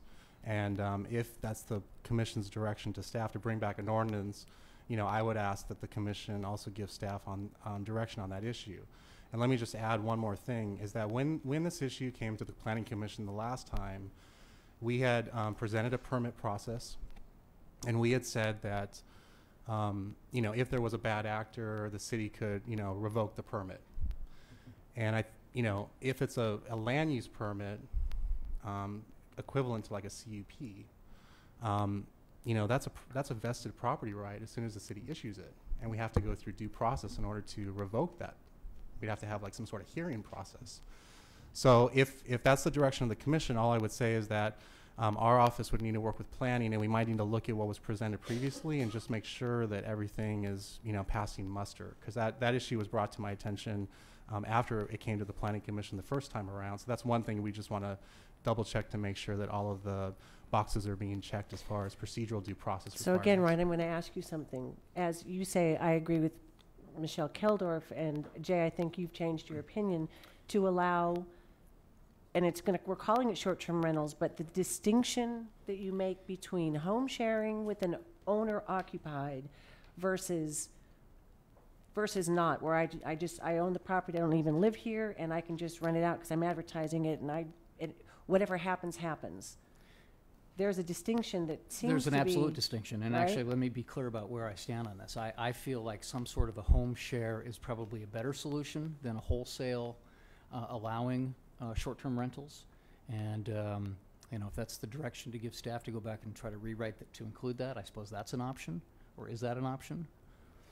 Well, what's a home share? Is a home share renting Owner- out a owner- couple of rooms in your house, or is it renting out the auxiliary unit in your backyard that you built in order to Either do or. it on Airbnb? Yeah. So long as you're there, that's what I think that's. Yeah, owner that- occupied is the. Those are those feel-good stories that we continue to hear. Yeah. Right. That seems to work. And the only reason that they're doing these home sharing is for their financial benefit to do so, which is still not in line, in my opinion, with what a residential environment is. But again, Well, times seem to be changing. We're not Manhattan Beach, I think the economic profile of our residents is different. I think that people have the right to have a home office or create their own income. And so, if that's a land use issue, which it is on their property, I feel like that we shouldn't do an outright ban?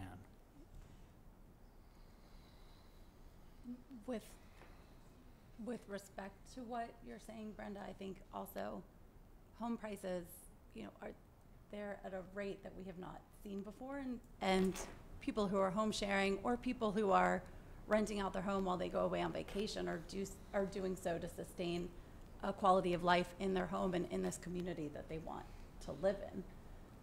So while I think home sharing is the kind of the best compromise solution in terms of eliminating that, I would also like to see just owner occupancy, because in each of these instances, the bad apples are not owner occupants.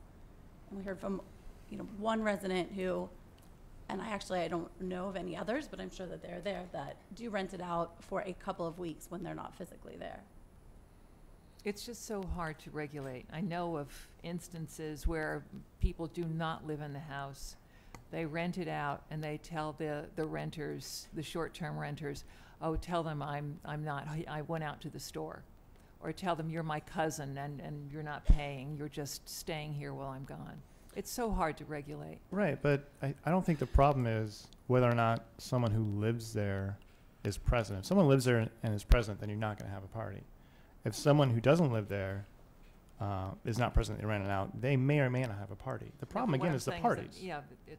It's not whether or not the owner lives there or whether or not the owner is on vacation. The problem is there are people having loud parties that are causing disturbances, and they need to be enforced, and the police need to come out and find them. Mm-hmm. If you're getting $7,500 every time the police come out and give you a citation, you're not making money. You're losing money. And those are the people. And then if we have a permit system and someone's been called out multiple times, they don't have a permit anymore. They don't get to rent at all. I think we should structure this the way we've been talking about it for 3 years. We're going to have rules against loud parties, and we're going to have heavy fines. We're going to have a permitting system so we know everyone who's renting an Airbnb. And we're going to keep track of people who are having loud parties and are having police called. And then guess what? You don't get that right anymore. So are you telling me that what we came with October, you've got to look at again because now once we give someone a permit, we have to have a hearing to take it away? Yeah, our office just wants to take a double look at it, just make sure that the permit, we talk about revoking the permit, and we just want to make sure that there's some procedural safeguards there, because technically this is a land use right. So it's not, this isn't just a business license that we can just easily revoke. This is actually dealing with permitting issues. And the other thing is that, as the Planning Commission, we look to your direction as far as land uses. And so part of the ordinance would have to direct staff as to, do you want to make this a permitted right within the R1, the R2, the R3, or do you want to have it as some sort of, some sort of permit process and, regulations that go along with it. And either way is fine, but we're looking for direction on that as well. How can we pass an ordinance banning this property right, and yet when we give a permit and someone violates it and take it away, they get a special hearing? What's the difference in that? So whenever there's a property right, the city issues like for example, a CUP. Courts consider that to be a vested property right. It's the city would have to have some sort of due process in place to revoke it. And so it wouldn't be as simple as, oh, we get a few complaints, we're not going to, renew the permit. It's potentially there might have to be some more procedural due process safeguards in place to protect the property owner's interest. So it's just something that our office, I became aware of it after it went to the Planning Commission the last time, and we just want to double check to make sure that, if that's the direction of the commission, we just would want to make sure that the ordinance is, legally, up to par. That's all. Can you guys pull up, while we're talking, the October 11th version of the ordinance and tell us what was in that? I could be wrong, but I don't think we presented an ordinance at the October 11th meeting. What staff presented was just options. It was a discussion item. It was to direct staff to prepare an ordinance to bring it back, which the commission did at the last meeting. I felt like we've already discussed this whole permitting and how it's going to work. And so that staff never went and prepared that yet? That hasn't been done? No, we've prepared it. Yeah, I'm just saying that we can definitely bring an ordinance back. Our office would just need a little bit of time to just double check and make sure that the ordinance, everything is fine as far as procedural due process requirements. That's all. I'm just putting that on the radar, that if that's something the commission wants to do, we just need a little bit of time to prepare that. And how is a business license different than a permitting process? Is it an either or?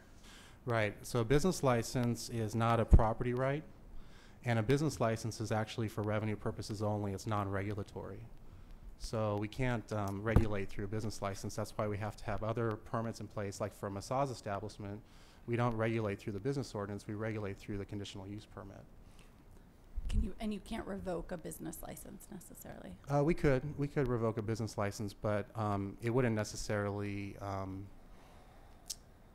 there might be other permits. For example, if it's a massage establishment, we'd have to actually revoke the CUP, which would require a hearing before the Planning Commission.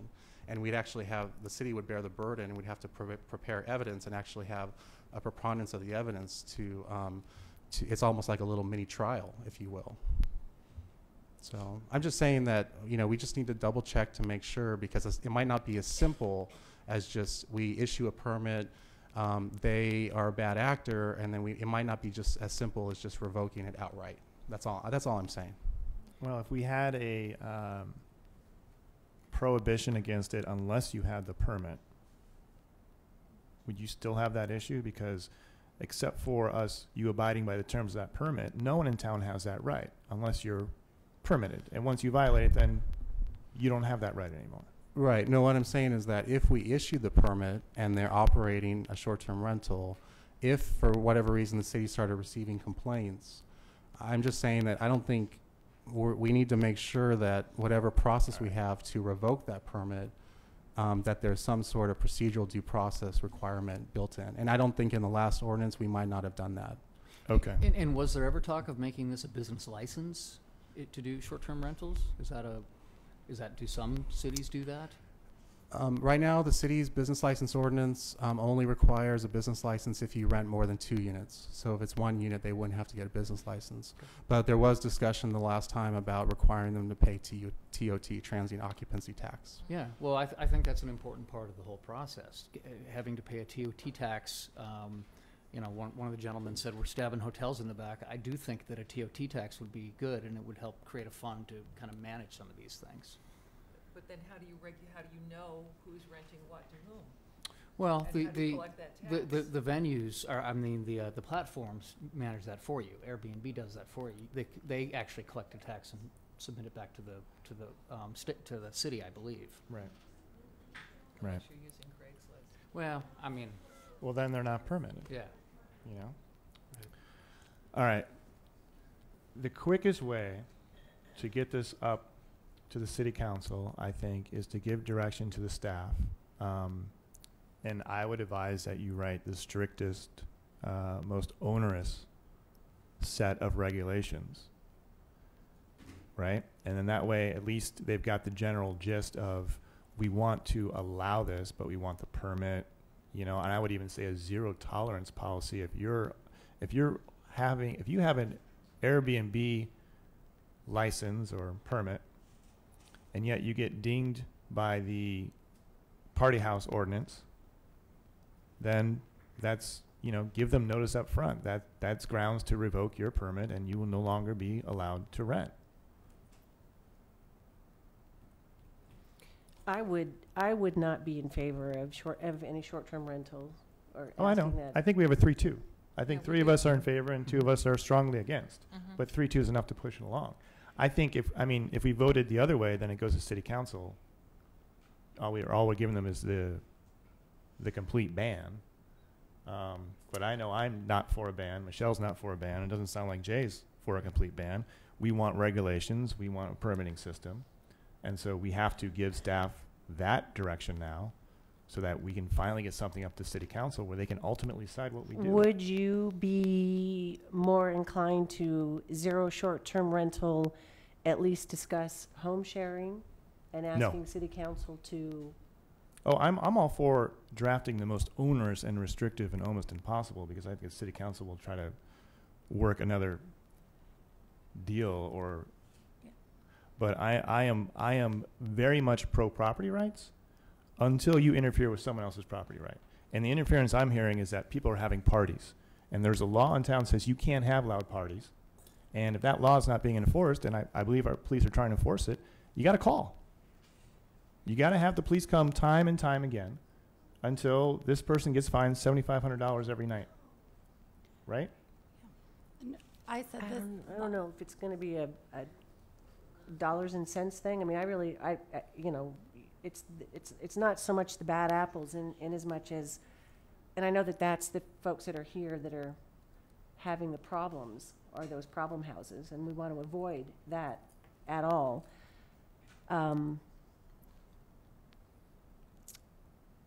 Is it, so what you're saying is we allow short-term rentals with the strictest of regulations? Sure. Owner occupancy, right? You have to have a permit. You have to have a business tax. You have to pay TOT. Owner occupancy You have is to- like what we're talking about, home sharing. Right, Okay. right. Or to me, owner occupancy means you own the home. It's the primary residence. And Right. they are living there.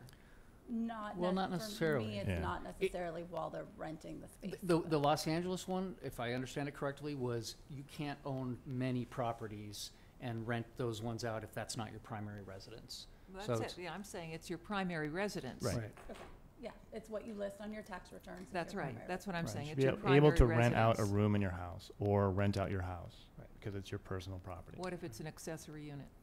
You should be able to rent out a room in your house or your accessory unit. I'm not a fan I'm of just building getting any clarity. accessory I'm just units. Let me be getting very clarity. clear. Yeah. I think taking an R1 and making an R2 is a mistake. Mm-hmm. A huge mistake that was made. And I'll say that anytime I can. But that's city council decision. We made a recommendation. They went a different direction. I still am of the belief that people have property rights and they should be able to take advantage of those property rights. And once that property right is being abused or you're becoming a nuisance, then you lose those rights. Right? Let's get rid of the party houses. We have an ordinance on the books to do just that. Could a first-time offense trigger a revoking a permit? We could write it however we want. That's the thing. Well, I think we'd have to probably have some sort of hearing. Yeah, he's got to look at it. He's not sure if we need Okay. an official hearing or not. This is the first I'm hearing of it, and we've kind of talked about, how this permitting system would work. Police would keep logs on this thing. If someone goes for a permit and you've already had complaints out there, you probably don't get your permit. That's another thing. If someone goes and there's already been calls out, like our friends on Virginia or whatever, then you don't get a permit. If you've already been violating the law of having parties on previous Airbnbs, and when we get this permitting system, there's no way you get a fresh start, right? Yeah, you don't like that one either. Yeah, it's a little bit tricky. It's a little bit tricky. As a government agency, the city has to, I think, give people the benefit of the doubt. That's the thing. We did, and they've already been fined $2,500. Well, They lost that 50 benefit. police visits. Right. But if you think about it, if the city didn't have a standard that said, if you don't follow the rules, you're not going to get this permit, they didn't know that at the time. So I'm just saying that, from a legal perspective, we just have to make sure that everything is above board. That's all. Could an application have a mandate that there can be no previous, just like the massage parlor? Exactly. You can't get a That's what I was massage. going to You say. can't get a massage license if you're a criminal. Yeah. Most onerous you can write. Yeah. I know you're shrugging over there, but seriously, the most onerous thing you can write. And the people who are abiding and they don't have any problems, they're fine. They don't have any problems. But we just don't want problems in town. I think we can work a compromise where we can have people having Airbnb experiences which are fine and they're not causing any problems. We just don't want the problems. I really see it that way. I don't know. No. I get you disagree, but I really see it as we can have both. We are smart enough to where we can figure out some type of, I know I'm not giving you a lot of direction on that. I apologize. But I do believe there's a way to have a permitting system that has some real teeth into it that will just deprive these bad people from ever having the right to rent these houses out again. Okay, we have the direction, and we'll work closely with the attorney's office to If you've make it understood legal. what's been set up here, I God do. bless you. Believe it or not, I do. Yeah, I think I would just appreciate knowing that there's consensus among the commission, just to make sure. I'll make a everyone- motion and then we'll vote on it. Yeah. But just consensus-wise, I think I mean, obviously, everyone's at different points of view. Everyone's Right. saying- right. And that's fine. And once this goes up, everyone here, as I always say, you're free to go to city council and tell them how much you hate this idea. The more people who participate, the better we all are. I just think there can be some compromise here. And I think I've kind of laid out the framework of what I believe that to be. So if there are any there, I'll try to make a motion. If you guys have any other more comments, I'm glad to listen. You want to say something, Greg? I just want you to include in your motion the clarity on whether or not we're going to make these owner occupied. My sense is that yes is the answer, but I want to have that included. Okay, let's define what that means. You're saying you have to be physically there while you rent? No, that would be your primary residence. That would be home share, okay, according to our definition, and it would be nice if you clarified that as well. That was my next thing. Whether or not we allow home share? No. Whether or not you want to restrict to only home share if you're going to regulate or open it up to other short-term rentals. That's one question. And the other question is restrict it only to owner-occupied properties. So in other words, somebody can't be living out of state or out of town and buy the house strictly for the purpose of using it for short-term rentals, which and is not R3, so that people aren't renting out apartments. Right. That was already a part of our original, and I don't intend to change that. And R2. And we'll address that. Right. All right. It's going to be the R1 and the R2. If that's what the consensus Why is. R2? That's not owner occupied. That's building a unit to use as No. a short-term rental. R2 could be a townhome. I own a townhome. Why can't I rent a room in my townhome? Okay.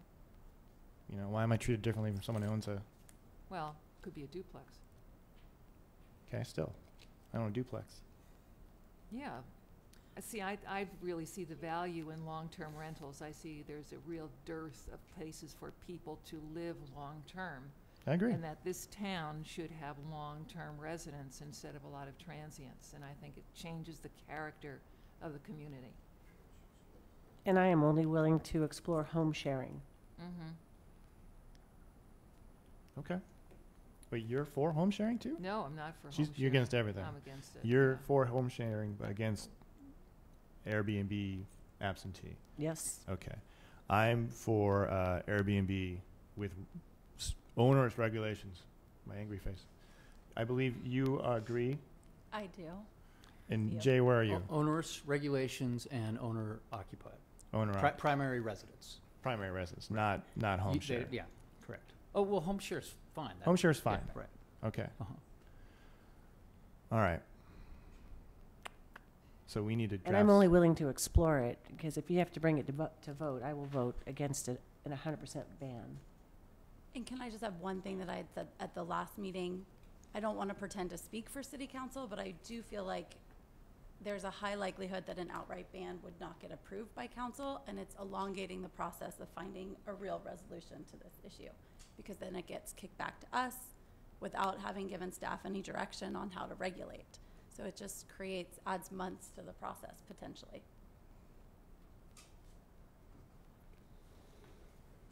All right. Any other comments?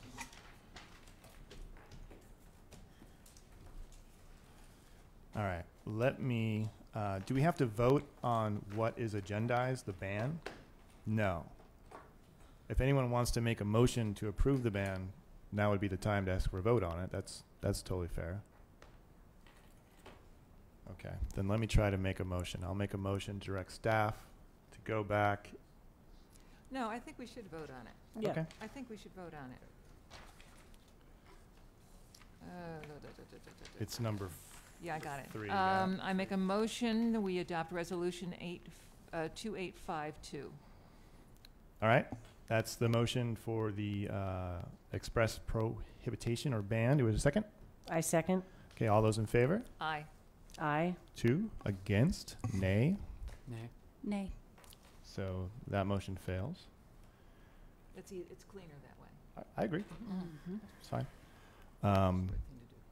So I'll make a motion to direct staff to come up with onerous regulations that allow home sharing and Airbnb.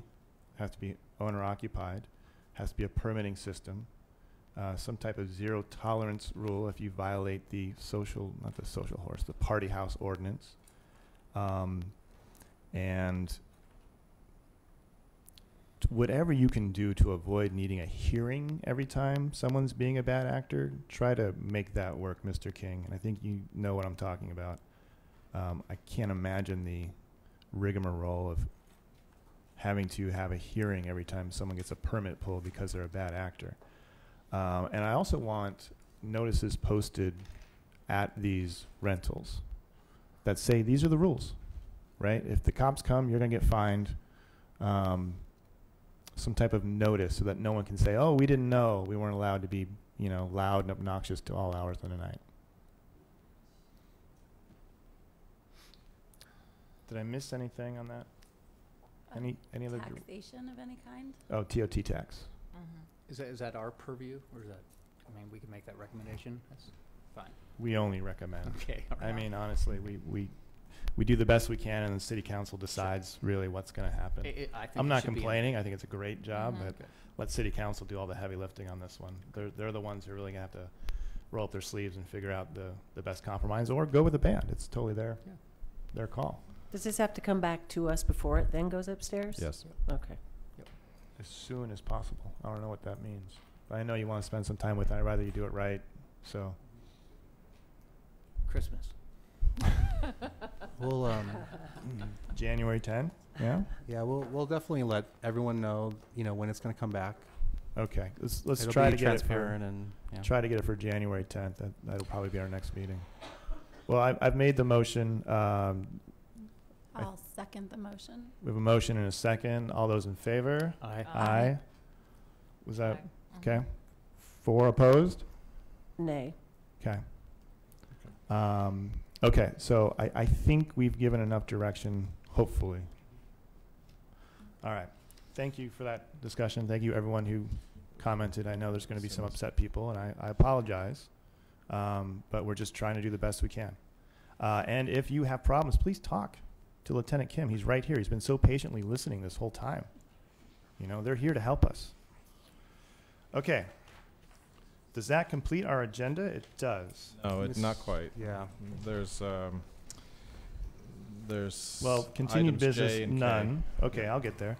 Continued business, none. I'm sorry, Mr. Chair. I'm sorry. I apologize. Can we just have consensus to continue the lakes item to a date uncertain? I know you made the announcement at the beginning, but Oh, I thought it was, you want us to continue it. or That's just fine. yeah, I mean just because it was a public hearing notice. Sure, if you sure, don't sure. just So for the I'll make a minutes. motion to continue item 6, the lake-specific plan and Top Golf project, to our next meeting scheduled January 10th, 2019. Actually, that wouldn't be the next meeting. So I'll make a motion to continue the Lakes Top Golf to January 10th, 2019, That's and we'll better. repost notice on that, correct? yeah. Okay, awesome. There's a motion. Second. Second, all in favor? Aye. Thank you. All right, now, item I, continued business, none. J, report from Planning Builder Safety Director. Hey, Sam? Yes, good evening. It's less of a report and more of a question and seeking some direction. The council directed staff to take a look at a specific area of the city. It's next to Washington Park.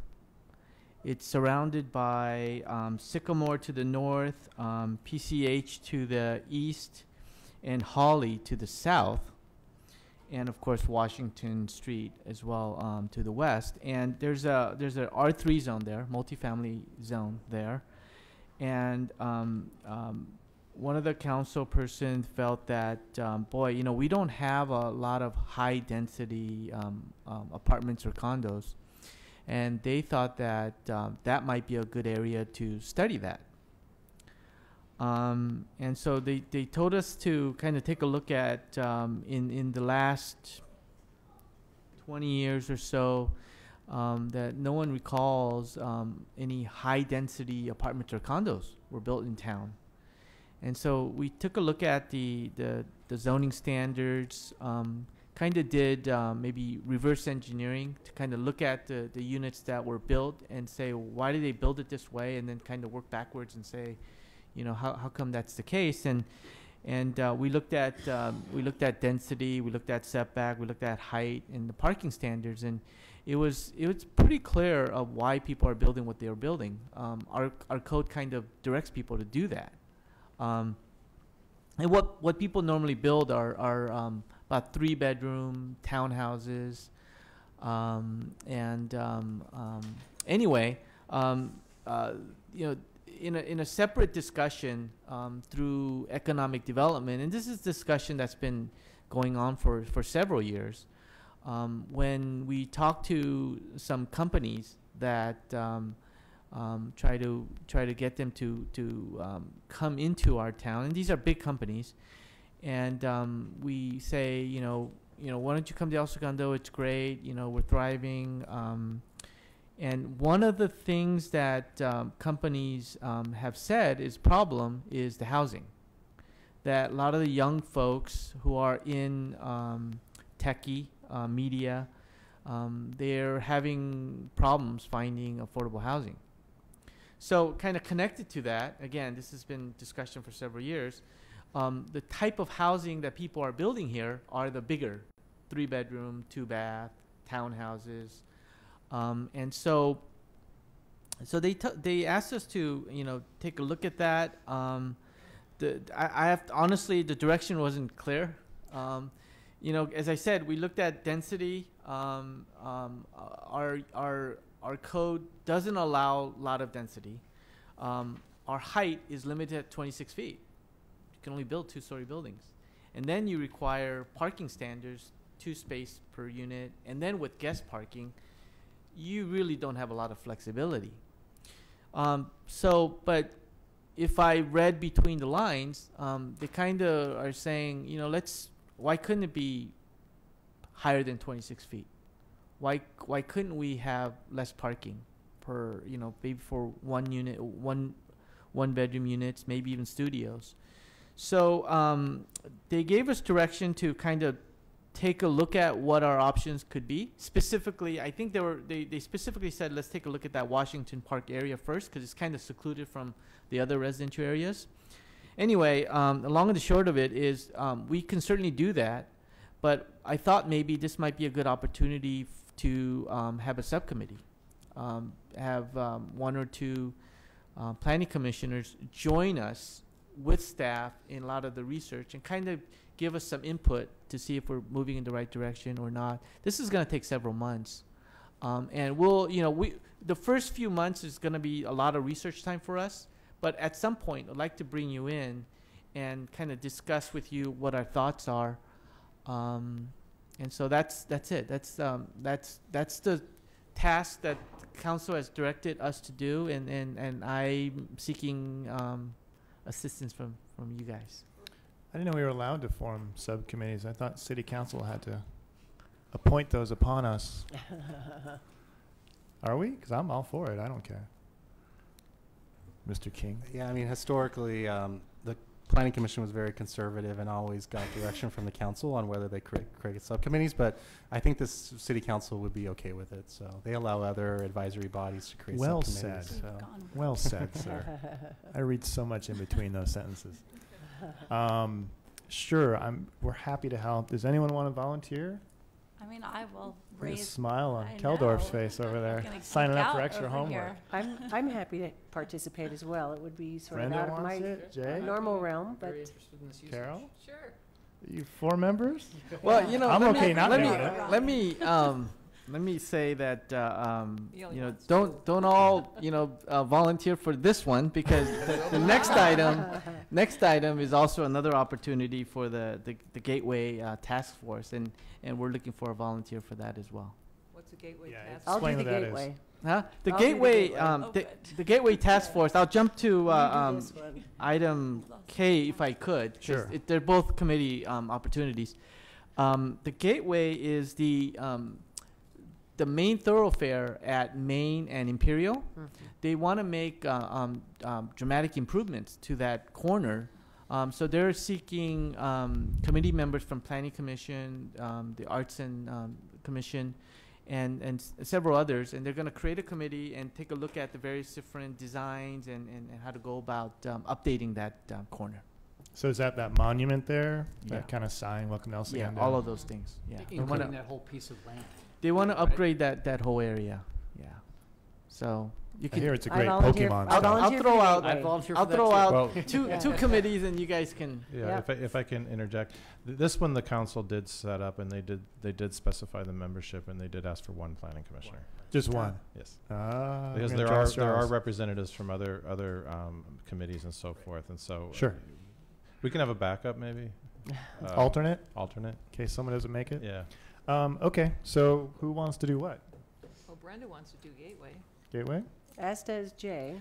I'd rather do Gateway than the Ah, multifamily. That's what I do. Arm wrestle? Unless it Gateway's was, only unless it one. was I would rather not do transitory Gateway. design, then I would be, or development, then I'd be very interested. Okay, so I'll nominate Commissioner Keldorf and Commissioner Wingate for the, was that condensed? Super impact housing, no parking Multifamily, project? higher density. And can I ask one Options. question about that too? I know we talk about the housing element, and 2021 sounds like a long time away, but it's really not. Is there a way that those two things, I don't know, are Absolutely. combined? Yeah, Huge absolutely. question. That's great. Greg McLean and I have been talking about putting together a program to start that study probably next year. So Oh, very soon. Yeah. yeah, it'll be all part of it. Okay, good. So I'll And make, aren't you on the Arts and Cultural Committee already? No, I had to. Oh, I'm I had to sorry. dismiss myself. Oh. Dismiss yourself. Be dismissed. I couldn't Yeah, do both. I couldn't do understand. the same Yeah. thing. Yeah. why not? Talk to the city council. All right, fair enough. So yeah, I'll make the nomination. Do we need a formal vote on that, or can we just tell you who's going to be? Okay. These two. And then the Gateway Committee, if you both want to do it? Those two. But you need just You one. need Just one. Just tell me which one of you will be the alternate, and then I'll present it that way. Yeah, and you can still go to the meetings and talk. They're all going to be public meetings. You're allowed to go to these public meetings. Yeah. It's totally Exactly. fine. And there's only two of you. There's no Brown Act issue, so knock yourself out. I agree. I'll allow you, Jay. Thank you, Brenda. I appreciate it. Okay, put her as alternate. I Got it. second her motion to allow So it'll be that. Jay with Brenda as a close second. Thank you. All right. Anything else, Sam? Look at that. We're going to come back with so many subcommittees next meeting. Just you wait. Just you wait. Oh, don't roll your eyes, Greg. It's going to be fun. Okay, other business. I think we tackled that one. Planning Commissioner's comments. I've got two. I would like a report again on the ADU permits for new construction.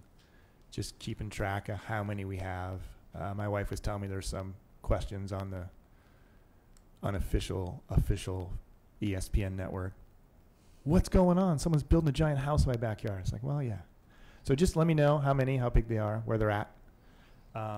And then this may not be a planning question, but when I come home on Mariposa and I cross PCH and I pass the Hacienda, there's that street right behind it, Indiana. And there's that crosswalk that goes to the parking lot. The street light is nowhere near that crosswalk. And the people who cross that street cannot be seen. And the staff who work there, they wear like these black ninja outfits. And so I find myself the only one stopping at that crosswalk as people are zipping by. So who do I talk to about getting more lighting or just trying to make that area safer? Because I've thought about it 100 times and never said anything about it. It'll be Public Works, but I'll be happy to let them know of your concern. Okay. Who would I talk to? Ken? Yeah, it'd be Ken. Okay, I'll just email Ken. Then. Okay, great. I just have that question. And happy holidays, everybody. Any other comments? Nope, just want to wish everybody a very Merry Christmas, Happy Holidays. That's right. Ditto. Okay, we're adjourned. It says the next meeting is December 27th. I have a feeling that will be adjourned because it's December 27th. Just adjourn us to the 10th of January. We'll be adjourned until next meeting, January 10th, 2019, 5:30, this department. Thank you. Okay, thank you.